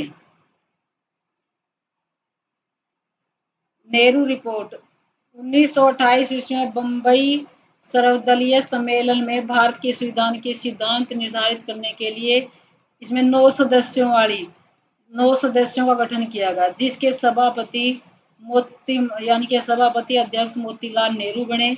इस समिति ने अपनी रिपोर्ट 10 अगस्त 1928 को पेश की, जिसे नेहरू रिपोर्ट कहा जाता है। यह भारतीयों द्वारा संविधान बनाने की दिशा में प्रथम प्रयास था। नेहरू रिपोर्ट कब हुई थी? 1928। जो इसमें किस सदस्य थे? 9 सदस्य थे और इसके अध्यक्ष थे मोतीलाल नेहरू। फिर क्या?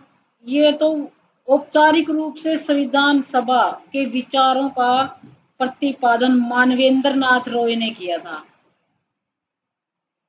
मानवेंद्र नाथ रॉय 1934। फिर इसके बाद अगर पार्टी का नाम पूछा जाए तो स्वराज पार्टी। मानव प्रतिपादन किसने किया था? मानवेंद्र नाथ राय ने 1934 में। प्रथम स्वराज पार्टी में 1934 में। 1935 में भारतीय राष्ट्रीय कांग्रेस ने पहली बार संविधान सभा के गठन की मांग की थी। औपचारिक रूप से संविधान सभा के विचार का प्रतिपादन सर्वप्रथम मानवेंद्र नाथ, ये दोबारा आ गया है। 1938 में कांग्रेस की तरफ से संविधान सभा की मांग करते हुए जवाहरलाल नेहरू ने कहा कि भारत का संविधान बिना किसी बाहरी हस्तक्षेप के ऐसी संविधान सभा द्वारा बनाया जाना चाहिए जो वयस्क मताधिकार के आधार पर निर्वाचित हो। 1938 में फिर उसमें तो नेहरू रिपोर्ट में तो जवाहरलाल नेहरू के पिता मोतीलाल नेहरू थे। जो 1938 में संविधान सभा की मांग जवाहरलाल नेहरू ने किया था की थी कि भाई ये जो संविधान सभा जो भारत का संविधान बनाएगी उसमें वयस्क या जवान के मताधिकार से पर निर्वाचित सदस्य होंगे, वही भारत का संविधान बनाएंगे। फिर अगस्त प्रस्ताव 1940, 8 अगस्त 1900 ऐसे अगस्त, और ये 8 अगस्त को आया था। और इसमें इसके अगर वो थे अध्यक्षता लिथगो थे। इसने क्या कहा था कि द्वितीय विश्व युद्ध की समाप्ति के बाद संविधान सभा का गठन किया जाएगा। इसको क्या था? अस्वीकार कर दिया था। फिर आगे क्रिप्स मिशन 1942 में, इसने भी यही कहा था कि दूसरे विश्व युद्ध की समाप्ति के बाद संविधान सभा का गठन होगा।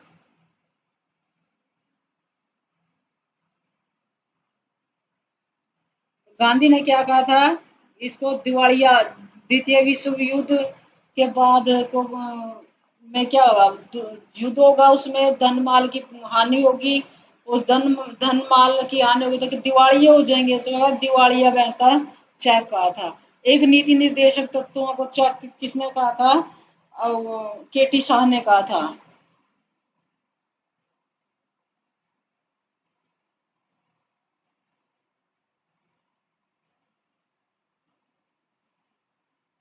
Cabinet mission 1946।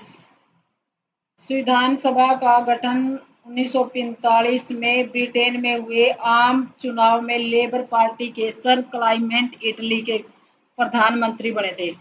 कैबिनेट मिशन,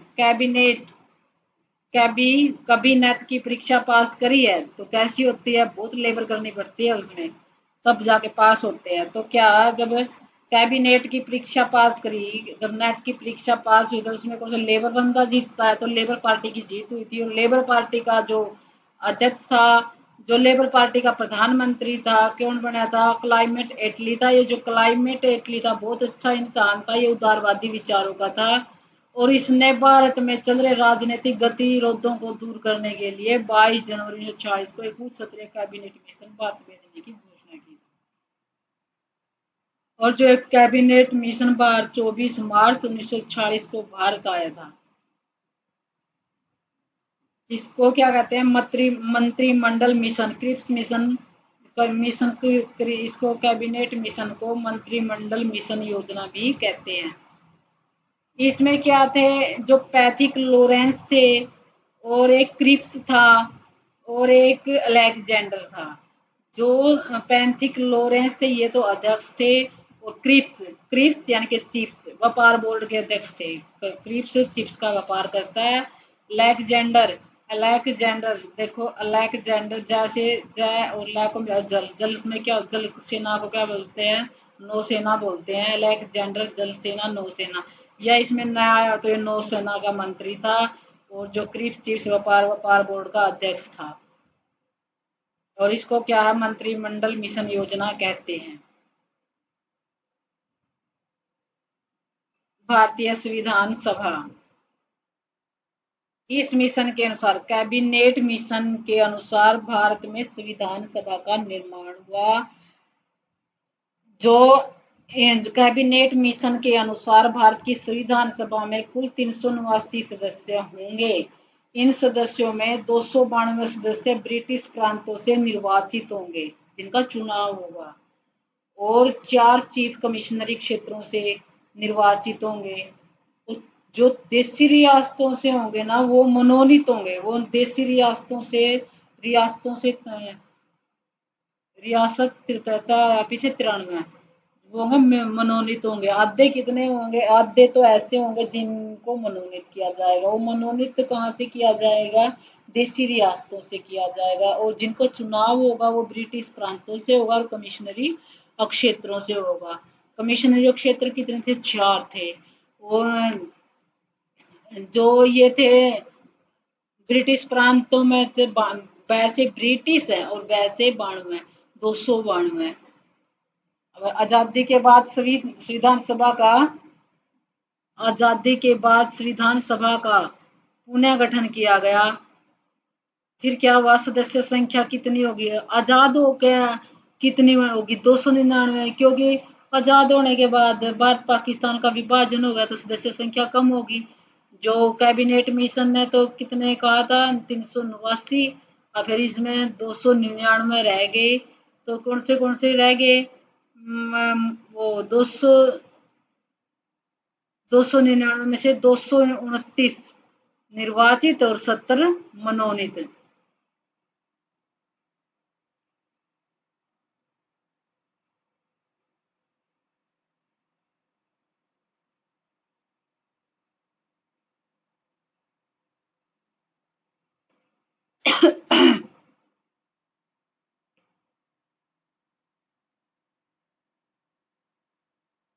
हस्ताक्षर किसने, संविधान पर केवल 284 ने हस्ताक्षर किए थे, सिग्नेचर 284 ने किए थे। संविधान सभा के लिए चुनाव जुलाई अगस्त 1946 में हुआ। संविधान सभा के लिए फिर इसने जो कैबिनेट मिशन था उसने कहा कि भारतीय संविधान में जो निर्वाचित सदस्य होंगे उनके चुनाव कब करवाने थे, जुलाई और अगस्त में। तो कितनी सीटें हुई थी, 296 सीटों पर, 296 सीट थी। कितनी सीटों चुनाव के लिए कितनी सीट हुई, 296 सीट थी। सीट ये सदस्य नहीं है, सीट है। सीट 284 सदस्यों ने हस्ताक्षर किए थे, 299 निर्वाचित थे। जो 299 निर्वाचित थे, 299 में से भी कितने रह गए थे? 296 सीटों में से कितने? 208 कांग्रेस को, 73 मुस्लिम लीग को तथा 15 स्वतंत्र सदस्यों को प्राप्त हुई थी। सीटें कैसे कैसे बढ़ी? दो कुल सीट थी 296, 208 मिली थी कांग्रेस को और 73 मिली थी मुसलमानों को, मुस्लिम मुस्लिम लीग को मिली थी। कांग्रेस लीग को कितनी मिली थी? 208। मुस्लिम को मिली थी 73 सीटें और 15 सीटें मिली थी स्वतंत्र स्वतंत्र जो अपनी अपनी पार्टी, निजी, जिनको निर्दलीय बोलते हैं, और अपनी पार्टियां बनाए हुए थे, ये दल बड़े थे, वो अलग अलग से उनको 15 सीटें मिली थी। जो सीट थी, टोटल सीट थी 296। क्योंकि संविधान सभा का चुनाव होगा जो संविधान का निर्माण करेगा, तो उसमें कहा था कि निर्वाचित सदस्य होंगे। चुनाव के लिए कितनी सीटें थी? 296 सीटें थी।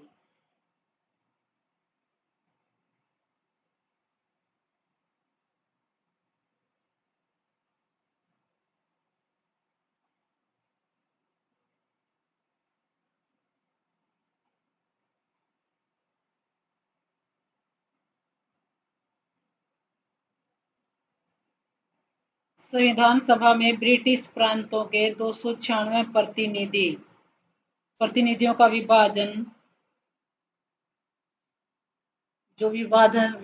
किया था, सांप्रदायिक आधार पर किया था। सांप्रदायिकता अधिक आधार बनाया था उसमें सीट बांटन में। क्या क्या हुआ? 213 मुस्लिम मुस्लिम नहीं, सामान्य को मिली थी 213। मुस्लिम मुसलमान सामान्य 213, मुसलमान थे 79 और सिख हो गए, सिखों को मिली थी 4 सीटें। 26 अनुसूचित जाति से थे और 33 अनुसूचित जनजाति थी। सांप्रदायिक आधार रहा था मुस्लिम, सिख, आदिवासी हो गए, 26 अनुसूचित जाति, 33 अनुसूचित जनजाति को मिले थे। ये तो सांप्रदायिक आधार था। ऑस्टिन के अनुसार संविधान सभा एक दलीय देश में एक दलीय संस्था थी। एक दलीय देश में एक दलीय संस्था थी। संविधान सभा मतलब ज्यादा से ज्यादा कहाँ से थे? कांग्रेस पार्टी से थे। कांग्रेस को उसने कहा था कांग्रेस भारत है, कांग्रेस ही भारत है। लॉर्ड साइमन ने इसे हिंदू संस्था की संज्ञा दी थी। संविधान सभा को क्या क्या कहा था साइमन ने? लॉर्ड साइमन ने इसे हिंदू संस्था की संज्ञा दी थी। साईं साईं किसको मान? साईं भगवान को कौन मानते हैं? हिंदू मानते हैं, हिंदू। चर्चिल चर्चिल ने इसने चर्चिल ने देश की एक बड़ी जाति का प्रतिनिधित्व मानते थे। चर्चिल ने इसे देश की बड़ी जाति का प्रतिनिधित्व मानते थे। संविधान सभा के संबंध में ग्रेनविल ऑस्टिन ने क्या कहा था? संविधान सभा के बारे में कथन है ये सारे के सारे, हिंदू संस्था, देश की एक बड़ी जाति का प्रतिनिधित्व करने वाली संस्था, और एक वो था संविधान सभा कांग्रेस थी और कांग्रेस भारत था। संविधान सभा कांग्रेस थी और कांग्रेस भारत था। ऑस्टिन ने कही थी ये बात। और जो हिंदू संस्था है, ये तो एक हिंदू संस्था है। संविधान सभा में एक हिंदू संस्था बोला था इसको। ऐसे कर करके सांप्रदायिकता आधार पर ही इसका सीटों का आवंटन हुआ था। 1946 में संविधान सभा के लिए संपन्न चुनाव में डॉक्टर भीमराव अंबेडकर पूर्वी बंगाल से चुने गए थे। ये क्वेश्चन आता है कि जो 1946 में संविधान सभा के चुनाव हुए थे, संविधान सभा के चुनाव हुए, तो कहाँ से जीते थे अंबेडकर? बंगाल से, पूर्वी बंगाल से जीते थे। चुने गए थे, जितना जीते नहीं थे, चुने गए थे। किंतु भारत पाकिस्तान विभाजन के बाद पूर्वी बंगाल पाकिस्तान के हिस्से में चला गया। इसलिए अम्बेडकर जी को संविधान सभा में शामिल करने के लिए ऊना संसदीय सीट पर एम.आर.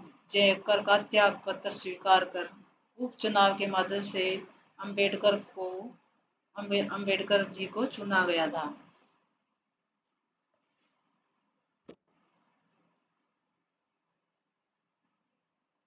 यानी कि अम्बेडकर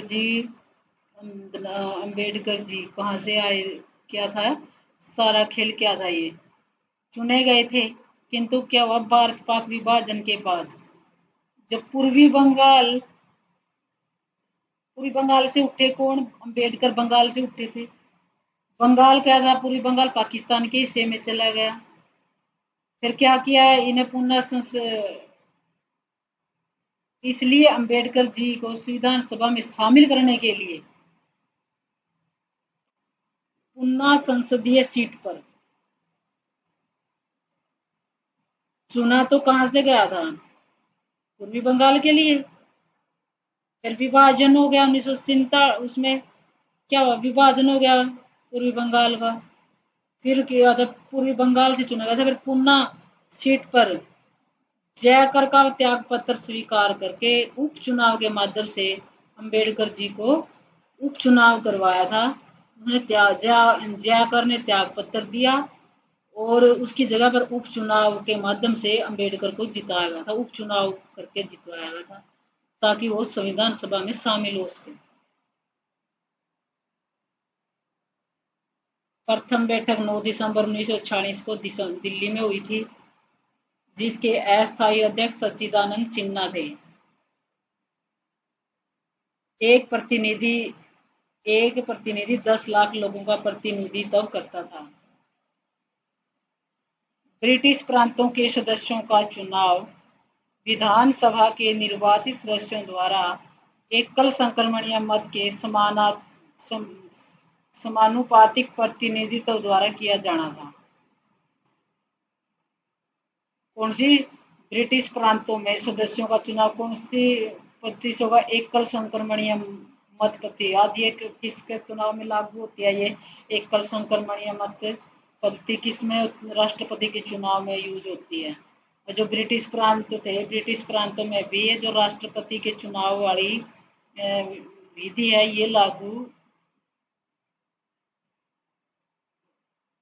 देशी रियासतों में प्रतिनिधियों का चयन रियासतों के प्रमुख द्वारा किया जाना था। देशी रियासतों से प्रतिनिधियों का चयन रियासतों के प्रमुख, जो उनके प्रमुख थे उनके द्वारा किया जाना था। और जो ब्रिटिश प्रांत थे उनका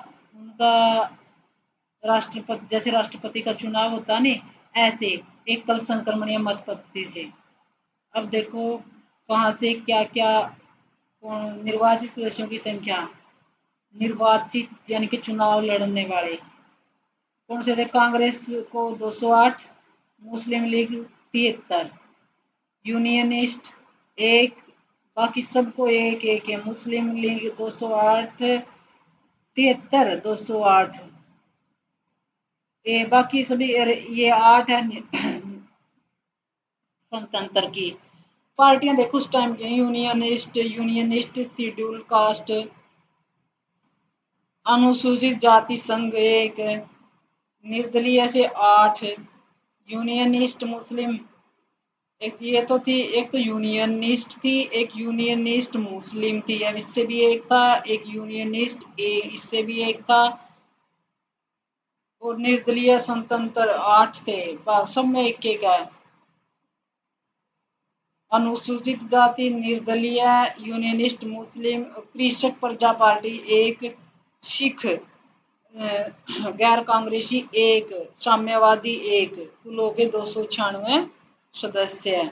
यानी कितनी सीट थी, 296 थी। 296 कौन कहाँ से, एक साम्यवाद की थी, एक सिखों की थी, एक कृषक प्रजा पार्टी को थी, एक यूनियनिस्ट मुस्लिम थी, 8 निर्दलीय को थी, अनुसूचित जाति एक यूनियनिस्ट शेड्यूल कास्ट ये यूनियन नाम की 3 है, यूनियनिस्ट मुस्लिम, यूनियनिस्ट शेड्यूल और यूनियनिस्ट।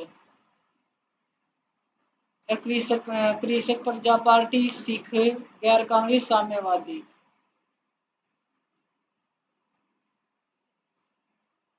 संविधान सभा की कार्य प्रणाली। 9 दिसंबर 1946 को संविधान सभा की प्रथम बैठक हुई। अस्थायी अध्यक्ष डॉक्टर सच्चिदानंद सिन्हा थे। केवल 207 सदस्य हैं। जब 9 दिसंबर 1946 को संविधान सभा की प्रथम बैठक हुई थी, उसमें कितने सदस्य? 207 थे।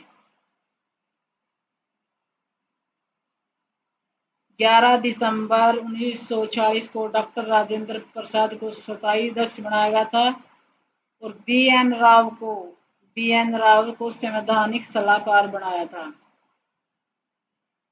उपाध्यक्ष कौन बने थे? H C Mukherjee. V T Krishnamachari.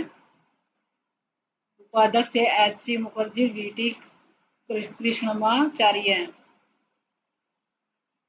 मनोनीत उपाध्यक्ष थे फ्रैंक एंथोनी। संवैधानिक सभा में मनोनीत उपाध्यक्ष फ्रैंक एंथोनी थे। प्रमुख बड़ी समितियां एवं उनके अध्यक्ष। संघ शक्ति के पंडित जवाहरलाल नेहरू थे। संघीय संविधान समिति पंडित जवाहरलाल नेहरू। प्रांतीय के भी तीन तीन समिति को ध्यान रखना। संघीय संविधान, जहाँ पे संघ प्रांत आए, प्रांतीय संविधान समिति जवाहरलाल नेहरू।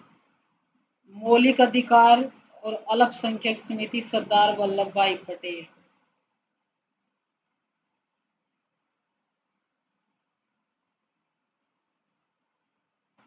प्रारूप समिति डॉक्टर भीमराव अंबेडकर।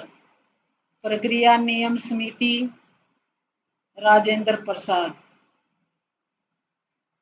प्रक्रिया नियम समिति के कौन थे? प्रसाद थे। संचालन के भी प्रसाद थे। और प्रत्यय पत्र समिति पंडित जवाहरलाल नेहरू थे। पत्र कौन लिखते थे? पंडित जवाहरलाल नेहरू। नजेड़ में से इंदिरा गांधी को पत्र लिखा था प्रत्यय पत्र समिति। और राज्यों के लिए समिति अलादी कृष्णा स्वामी अय्यर। राज्यों के लिए समिति, राज्यों के लिए अल्लादी अल्लादी कृष्णा स्वामी अय्यर। अल्लादी कृष्णा स्वामी अय्यर। ये बड़ी बड़ी समितियां थी। अन्य समितियां कार्य संचालन समिति के थे के सी मुंशी। कार्य संचालन के एम मुंशी। राज्य संबंध समिति, प्रक्रिया समिति, सदन समिति मावलंकर, जीवी मावलंकर। सदन, अपने सदन में होता महल, महलों में कौन रहती है? माँ। सदन माँ रहती है। राष्ट्रीय ध्वज, जैसे ध्वज ध्वज जय जय राष्ट्रीय ध्वज राजेंद्र। राष्ट्रीय ध्वज राजेंद्र प्रसाद। और प्रत्यय पत्र अलादी कृष्णा स्वामी अय्यर।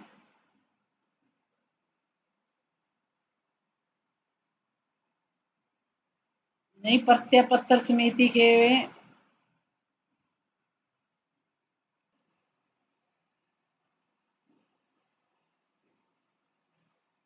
प्रत्यय पत्र समिति अलादी कृष्णा स्वामी अय्यर की थी। वो पंडित जवाहरलाल नेहरू नहीं थे इसके, वो थे अलादी कृष्णा स्वामी अय्यर। प्रारूप समिति, प्रारूप समिति में कौन से थे? इसमें अंबेडकर सहित 7 सदस्य थे। और प्रारूप समिति 29 अगस्त 1947 को बनी थी। 7 कौन से थे? सारे भगवानों के नाम आएंगे कि कृष्ण भगवान के नाम आएंगे अम्बेडकर को छोड़कर, जैसे गोपाल स्वामी अयंगार, कृष्णा स्वामी अय्यर, डॉक्टर के एम मुंशी और सैयद मोहम्मद सादुल्ला। ये एक मुसलमान है, सैयद मोहम्मद सादुल्ला। और माधवी कृष्ण को कहते हैं। और टीटी कृष्णमाचार्य, कृष्णा स्वामी। एक है गोपाल स्वामी और एक है माधव राव। कितने नाम हो गए कृष्ण के? एक, दो, तीन, चार। चार नाम तो कृष्ण के नाम पे ही हैं, गोपाल, माधव, कृष्णा स्वामी, कृष्णा माँ आचार्य। और बाकी क्या है, वो एक अम्बेडकर हो गए, पांच। दो याद करना, एक वो है कृष्ण का नाम पे के एम मुंशी और सैयद मोहम्मद सादुल्ला।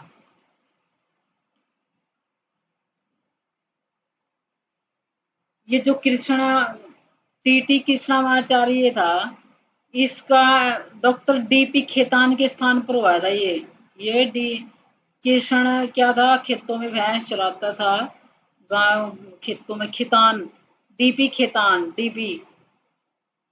और बीएल मिश्रा के स्थान पर माधव आया था मिश्रा। मैं से माधव, मैं से मिश्रा, ये मिश्रा के स्थान पर आया था।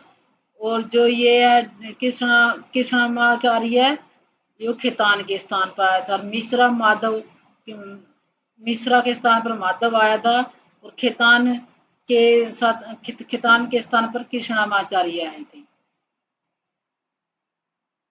26 नवंबर 1949 को हमारा संविधान सभा द्वारा अपनाया। 26 नवंबर को जो हमारा 1949 को हमारा संविधान सभा द्वारा अपनाया गया, स्वीकार किया गया तथा अंगीकृत किया गया। इसमें से 16 अनुच्छेदों का प्रावधान है, 16 अनुच्छेद अपनाए गए थे। वो कितनी तारीख को अपनाए थे? 26 नवंबर 1949 को लागू हो गए थे। और जो संपूर्ण संविधान है वो तो 26 जनवरी 1950 को लागू हुआ था। और 26 नवंबर नवंबर आएगा ना, जिसमें नवंबर में इसमें पिछले महीने में नौका आएगा। और जो 26 जनवरी 1950 को संपूर्ण संविधान लागू हुआ था। 26 नवंबर को संविधान दिवस के रूप में, ये जो 26 नवंबर है, इसको संविधान दिवस के रूप में कब से मनाना शुरू किया था? 2015 से शुरू किया है। जो संविधान निर्माण में 2 वर्ष 11 महीने 18 दिन का समय लगा। लगभग कितने हो गए? 3 वर्ष का संविधान बनकर लागू होने में 3 वर्ष लगे। ये तो, और इस पे खर्च कितना हुआ था? विश्व के 60 देशों के संविधानों का अवलोकन किया गया था, यानी कि अवलोकन करके 60 देशों का, विश्व के 60 देशों के संविधानों का अवलोकन करके भारत का संविधान का निर्माण किया गया है। विश्व के 60 देश, किससे क्या लिया गया है? वो जैसे भारतीय संविधान के स्रोत होते हैं, भारत के संविधान को लिखने के लिए, निर्माण करने के लिए किस किन किन साधनों का, किन का सहारा लिया था, किस किस देश का सहारा लिया था, किस किस देश के संविधान का भी अवलोकन कराया गया था, उसको देखा गया था, पढ़ा गया था। उसमें से जो हमें अच्छा लगा था वो लिख लिए थे। इस पर खर्चा कितना था? 60 देशों से तो संविधान का अवलोकन कराया था और 64 लाख रुपए खर्च हुआ था इसके ऊपर, 64 लाख। और इसके प्रारूप पर 114 दिन विचार किया गया था, 114 दिन विचार किया। 24 जनवरी 1950 को संविधान सभा की अंतिम बैठक हुई थी। इसमें जो 24 जनवरी 1950 को संविधान सभा की अंतिम बैठक हुई थी, वो कौन सी? 12वीं बैठक थी। संविधान सभा की अंतिम बैठक, कितनी बैठकें हुई थी? कुल 12 बैठक हुई थी। अंतिम बैठक 24 जनवरी 1950 को हुई थी, अंतिम बैठक। उसमें राष्ट्रगान, राष्ट्रगीत और राष्ट्रपति का चुनाव।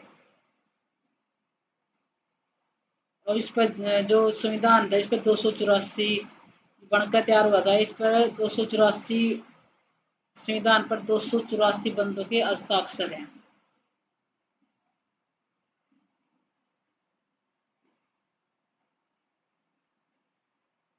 24 जनवरी 1950 को राष्ट्रीय गान, राष्ट्रीय गीत को अपनाया गया था। इसी दिन डॉक्टर राजेंद्र प्रसाद को भारत का राष्ट्रपति चुना गया था। संविधान सभा को भंग करके उसे अंतरिम संसद में परिवर्तित कर दिया गया था। संविधान सभा का नाम क्या कर दिया गया था? संसद कर दिया गया, संसद।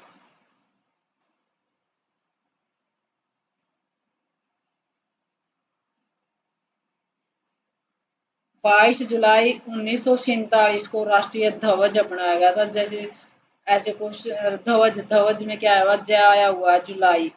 ध्वज को अपनाया गया था जुलाई, जुलाई कितनी? 22। राष्ट्र ध्वज के लिए प्रस्ताव पंडित गोविंद वल्लभ पंत ने रखा। वह राष्ट्र ध्वज का निर्माण पिंगली वेंकैया द्वारा किया गया था। राष्ट्र ध्वज का निर्माण किसने किया था? पिंगली वेंकैया द्वारा किया गया था।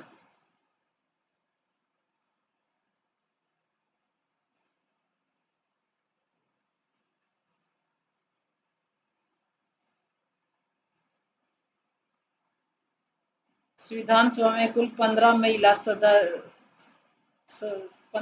सदस्य थी, जिनमें से अधिकतर कांग्रेस की थी। और अंगीकृत करते समय 8 महिलाओं ने हस्ताक्षर किए थे। जब अंगीकृत कब किया था? 26 नवंबर को अंगीकृत किया गया था, जब तो थी 8 महिला, ऐसे 8 और ऐसे अंगीकृत। और जब 15 थी, 15 में जब फुल बन गया था संविधान सभा में, फिर 15 महिला थे। अंत में तो कुल महिला 15 थी। भारतीय संविधान का हिंदी संस्करण बसंत कृष्ण वैद्य द्वारा तैयार किया गया था।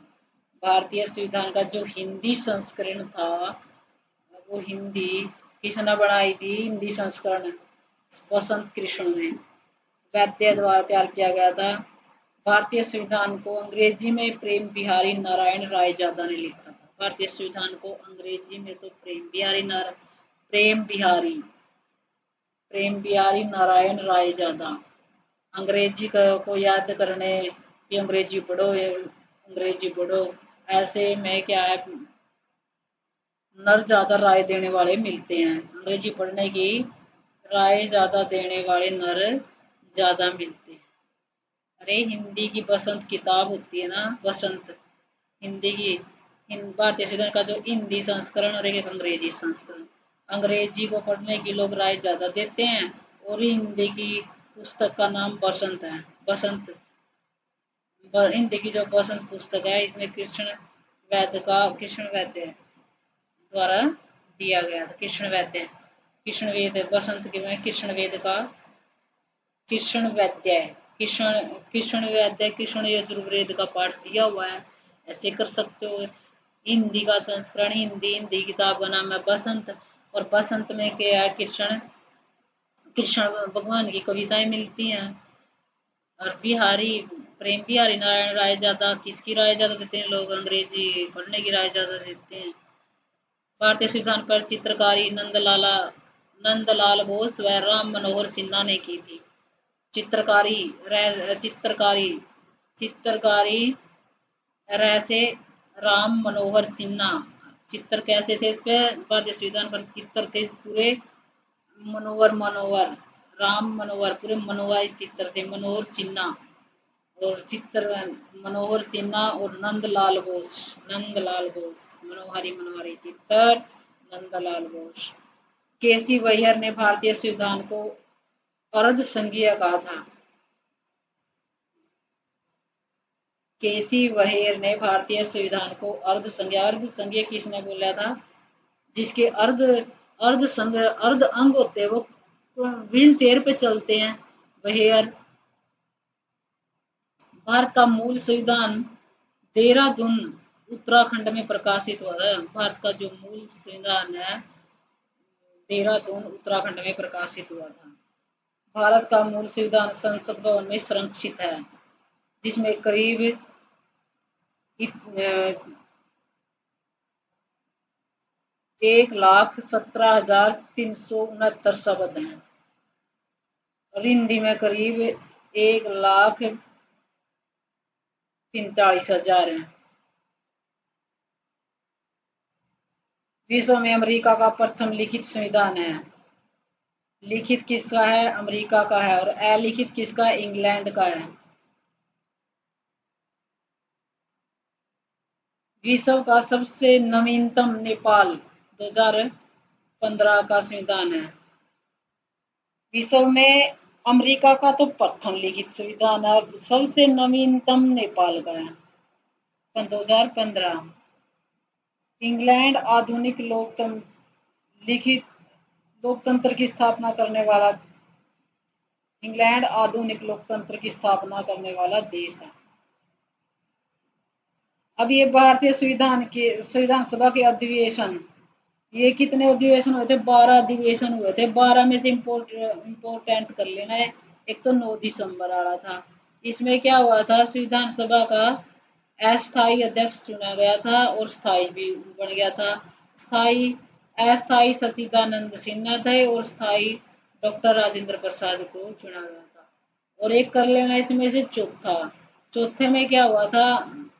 उसको राष्ट्रीय ध्वज हमारे तिरंगे झंडे को स्वीकार किया गया था 22 जुलाई 1947 को।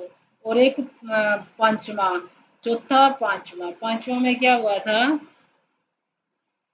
पांचवा नहीं है इम्पोर्टेंट, इसमें है पहला, चौथा और 11वां और 12वां। 11वें में क्या हुआ था? जो 11वां अधिवेशन था, ये 11वां अंगीकृत किया था। 11वें में अंगीकृत, 11वें में देखो अंगीकृत हो गया, 11 से 11 हो गया 11वें अधिवेशन में। और जो 12वें में हुआ था वो अंतिम अधिवेशन था, 12वां अंतिम अधिवेशन था 26 जनवरी 1950 अंतिम अधिवेशन था। बस यही कर लेना यार इसके। फिर 2 सितंबर 1946 की अंतरिम सरकार सदस्य एवं उनके पद, ये क्या थे? आजादी से पहले क्या बनाई थी? जो अंग्रेज थे उन्होंने उनको आजादी देने से पहले एक अंतरिम सरकार बना दी थी ताकि यह अपने देश को अच्छी तरह से चला सके। कौन किस किस का? जो अंतरिम सरकार, शायद सरकार हो गया सितंबर का महीने में हुई थी अंतरिम सरकार आजादी से पहले। सितंबर का महीना, आजादी से पहले कौन सी साल थी? 46 की साल थी। आजादी से पहले आजादी कब हुई थी? 47 में। आजादी से पहले की साल थी 46। और अंतरिम सरकार शायद से सितंबर महीना। कौन कौन थे? किस किस को क्या क्या बना? जवाहरलाल नेहरू, सरदार वल्लभ भाई पटेल को सूचना प्रसारण विभाग पटेल को मिला था। जवाहरलाल नेहरू को राष्ट्रमंडल विभाग मिला था। विदेश के जवाहरलाल नेहरू को विदेश यानी कि राष्ट्रमंडल के काम मिले थे। विदेश उपाध्यक्ष, विदेश राष्ट्रमंडल विभाग।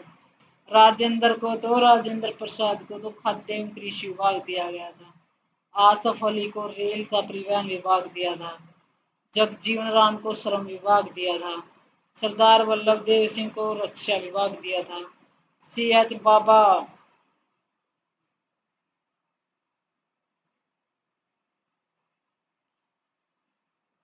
वाणिज्य विभाग दिया था। जॉन मथाई को आपूर्ति विभाग। सैयद अली जहीर। मेन तो बस इसमें जवाहरलाल नेहरू, राजेंद्र प्रसाद, जगजीवन राम। और रक्षा विभाग दिया था। रक्षा हमारे सर करते हैं सरदार। और जगजीवन राम को श्रम विभाग था। राजेंद्र प्रसाद राजा क्या खाता? अच्छा अच्छा खाना खाता, कृषि से प्राप्त होने अच्छा अच्छा खाना खाता राजे लोग। और सरदार वल्लभ भाई पटेल को मिला था प्रसारण विभाग। सरदार सरदार वल्लभ भाई पटेल को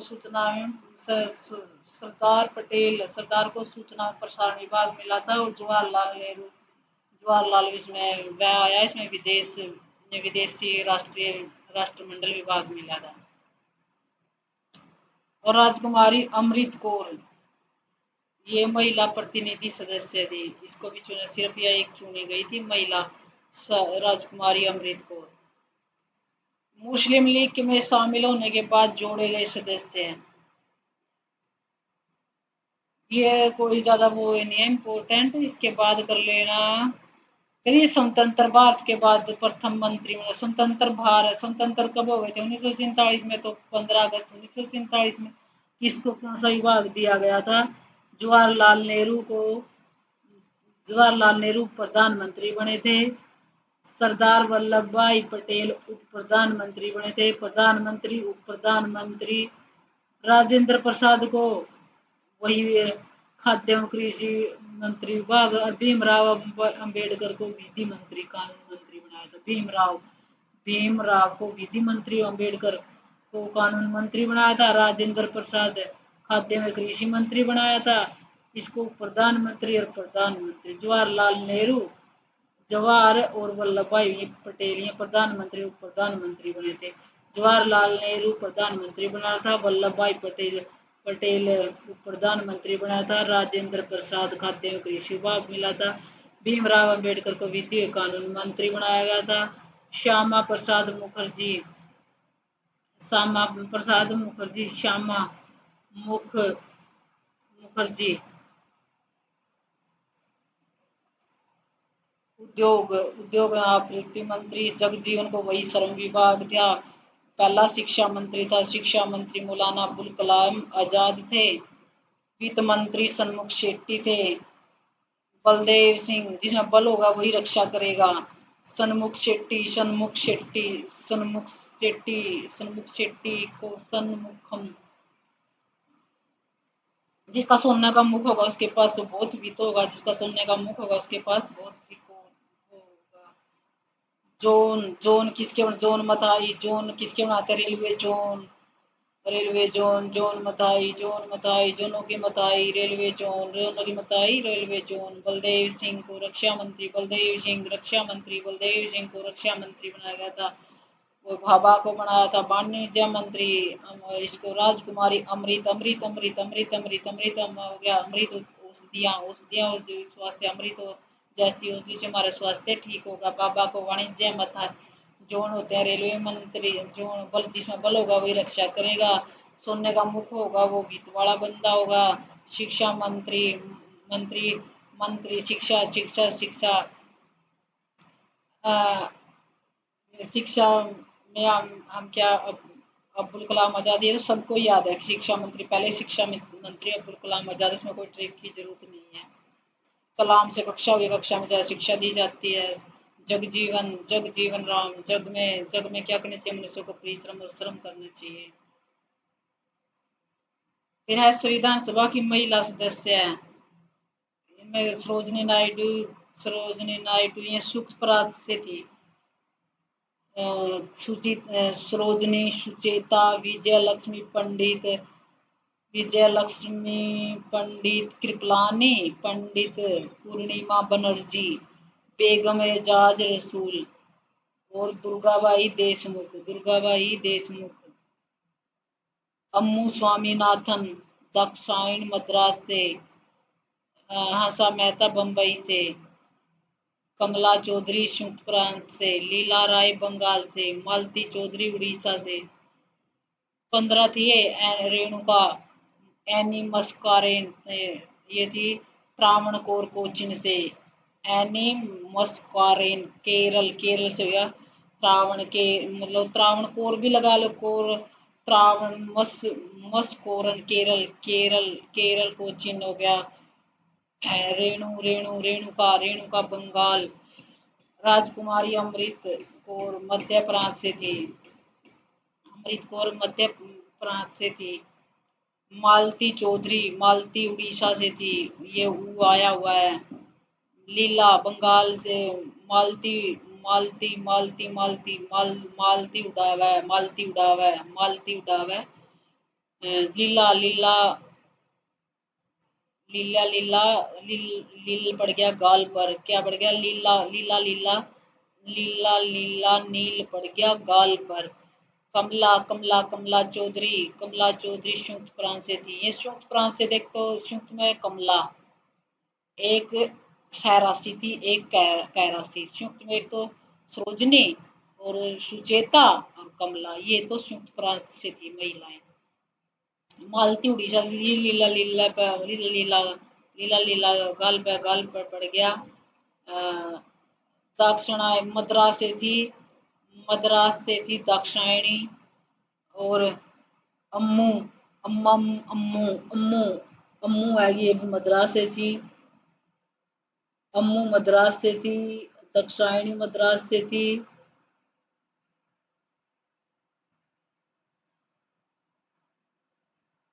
देखो संयुक्त प्रांत 1 2 3 4 5 और एक नीचे थी कमला।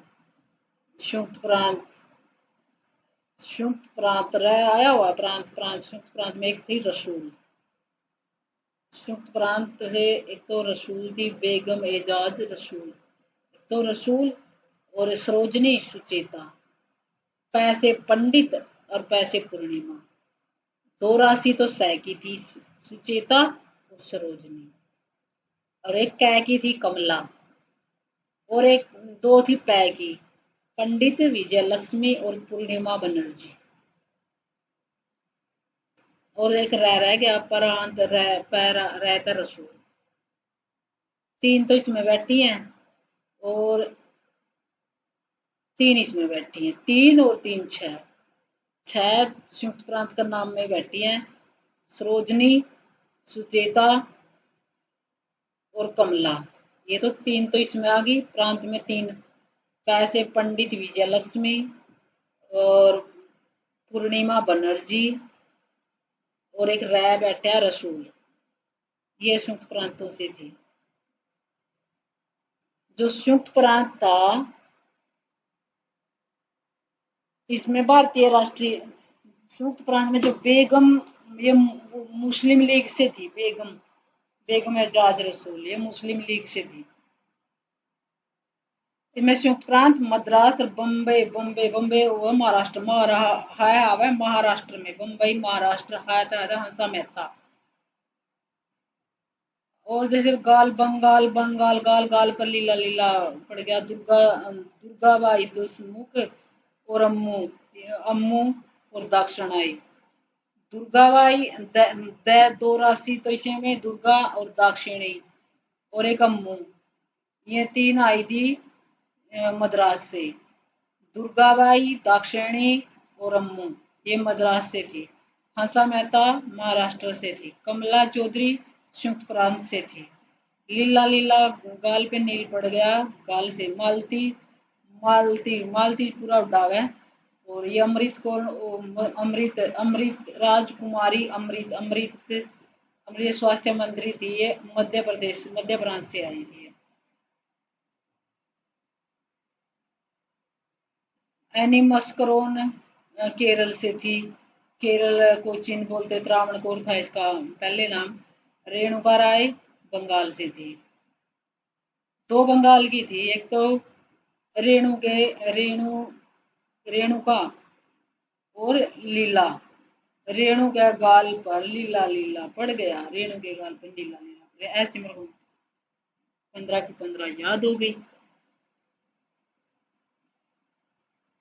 मेन पॉइंट देखो, इसमें संविधान सभा में कुल 15 महिला थी। 15 महिला देख ली कितनी, 6 तो संयुक्त प्रांत से थी, 2 मद्रास से थी, 3 मद्रास से थी, और एक केरल से थी मस्करोन, और एक मध्य प्रांत से थी। मध्य प्रांत से कौन थी? राजकुमार अमृत कौर।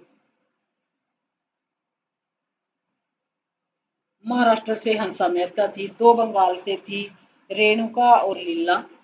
एक मालती थी उड़ीसा से।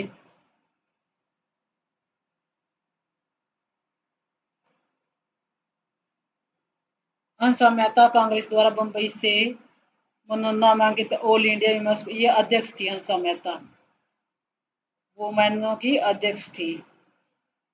ये मुस्लिम महिला थी। एनी मस्करेन देशी रियासतों से, या एकमात्र देशी रियासतों से, देशी रियासत, देसी मस, या केरल, केरल कैसा खाना चाहिए? देसी देसी खाना चाहिए। केरला कैसा? देसी देसी खाना चाहिए।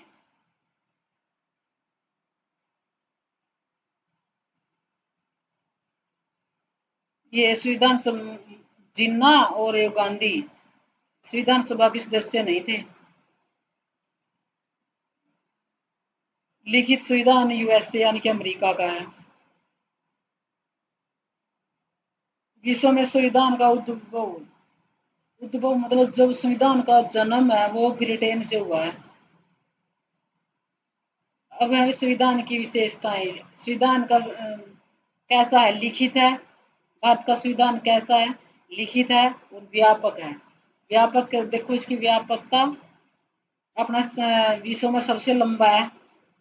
मूल रूप से संविधान में एक प्रस्तावना है, 395 अनुच्छेद हैं, 22 भाग हैं और 8 अनुसूची हैं। मूल रूप से संविधान में क्या क्या है? एक प्रस्तावना, 395 अनुच्छेद, 22 भाग और 8 अनुसूचियां। एक आत्मा की ओर झुका हुआ संघात्मक शासन है। एकात्मकता की ओर झुका हुआ संघ वैसे है तो संघ का शासन, संघात्मक शासन है, पर ज्यादा क्या है इसमें केंद्र मजबूत है। विकेंद्रीकरण होते हुए भी इसका एक जगह पर यानी कि केंद्र के हाथ में पावर है, एक एक केंद्र के हाथ में पावर है, एकात्मकता भी है। भारतीय संविधान सिद्धांतिक रूप से तो संघात्मक है और संघीय शासन की प्रमुख विशेषताएं भी हैं। दोहरी सरकार, केंद्र व राज्य सरकार, दोहरी सरकार है केंद्र की और राज्य की। शक्तियों का विभाजन भी है केंद्र व राज्यों के बीच में। लिखित भी संविधान है, कठोर भी है। लिखित है, कठोर है और लचीला भी है। द्विसदनीय विधायिका है, द्विसदन विधायिका है। संविधान की सर्वोच्चता तथा स्वतंत्र न्यायपालिका, किंतु साथ ही इसमें एकात्मकता के भी लक्षण मौजूद हैं। लचीला भी और कठोर भी है, यानी कि नम्य लचीला भी है, नम्य कठोर भी है, नम्य और अनम्य दोनों। ब्रिटिश संविधान नम्य संविधान का उदाहरण है, क्योंकि वहां संविधान में संशोधन की प्रक्रिया वही है जो साधारण कानूनों के निर्माण में अपनाई जाती है। ब्रिटिश संविधान के विपरीत अमेरिका संविधान अनम्य और कठोर है। वैसे भी अमेरिका का संविधान अनम्य है, अमेरिका का संविधान अनम्य और कठोर है, क्योंकि वह संविधान में संशोधन के लिए विशेष प्रक्रिया अपनानी पड़ जाती है। भारत में जैसे ब्रिटेन में तो साधारण कानूनों से ही संशोधन हो जाता है, पर अमेरिका में अनम्य है और कठोर है, उसके लिए विशेष प्रक्रिया अपनानी पड़ती है। भारतीय संविधान नम्यता और अनम्यता का मिला जुला रूप है, क्योंकि यहाँ संविधान में संशोधन के लिए दोनों ही अनम्य अनम्य अनम्य दो प्रक्रिया और दोनों ही प्रक्रिया अपनाई जाती है। कुछ उपबंध तो संसद द्वारा साधारण बहुमत से पास हो जाते हैं, कुछ विषयों में संशोधन के लिए संसद के लिए विशेष बहुमत की जरूरत, विशेष बहुमत से भी होते हैं।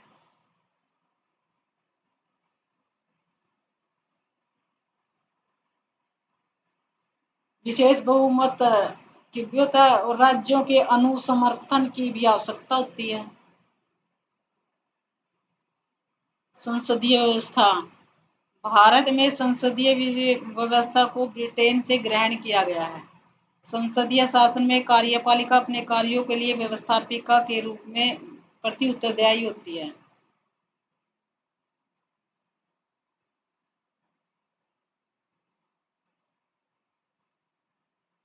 यूके ने वेस्ट मिनिस्टर संसदीय प्रणाली को विकसित किया। लोकतांत्रिक गणराज्य है, जिसका अभिप्राय भारत का राष्ट्र प्रमुख वंशानुगत न होकर जनता द्वारा प्रत्यक्ष या अप्रत्यक्ष रूप से निर्वाचित होगा। लोकतांत्रिक प्रत्यक्ष या अप्रत्यक्ष रूप से निर्वाचन होगा।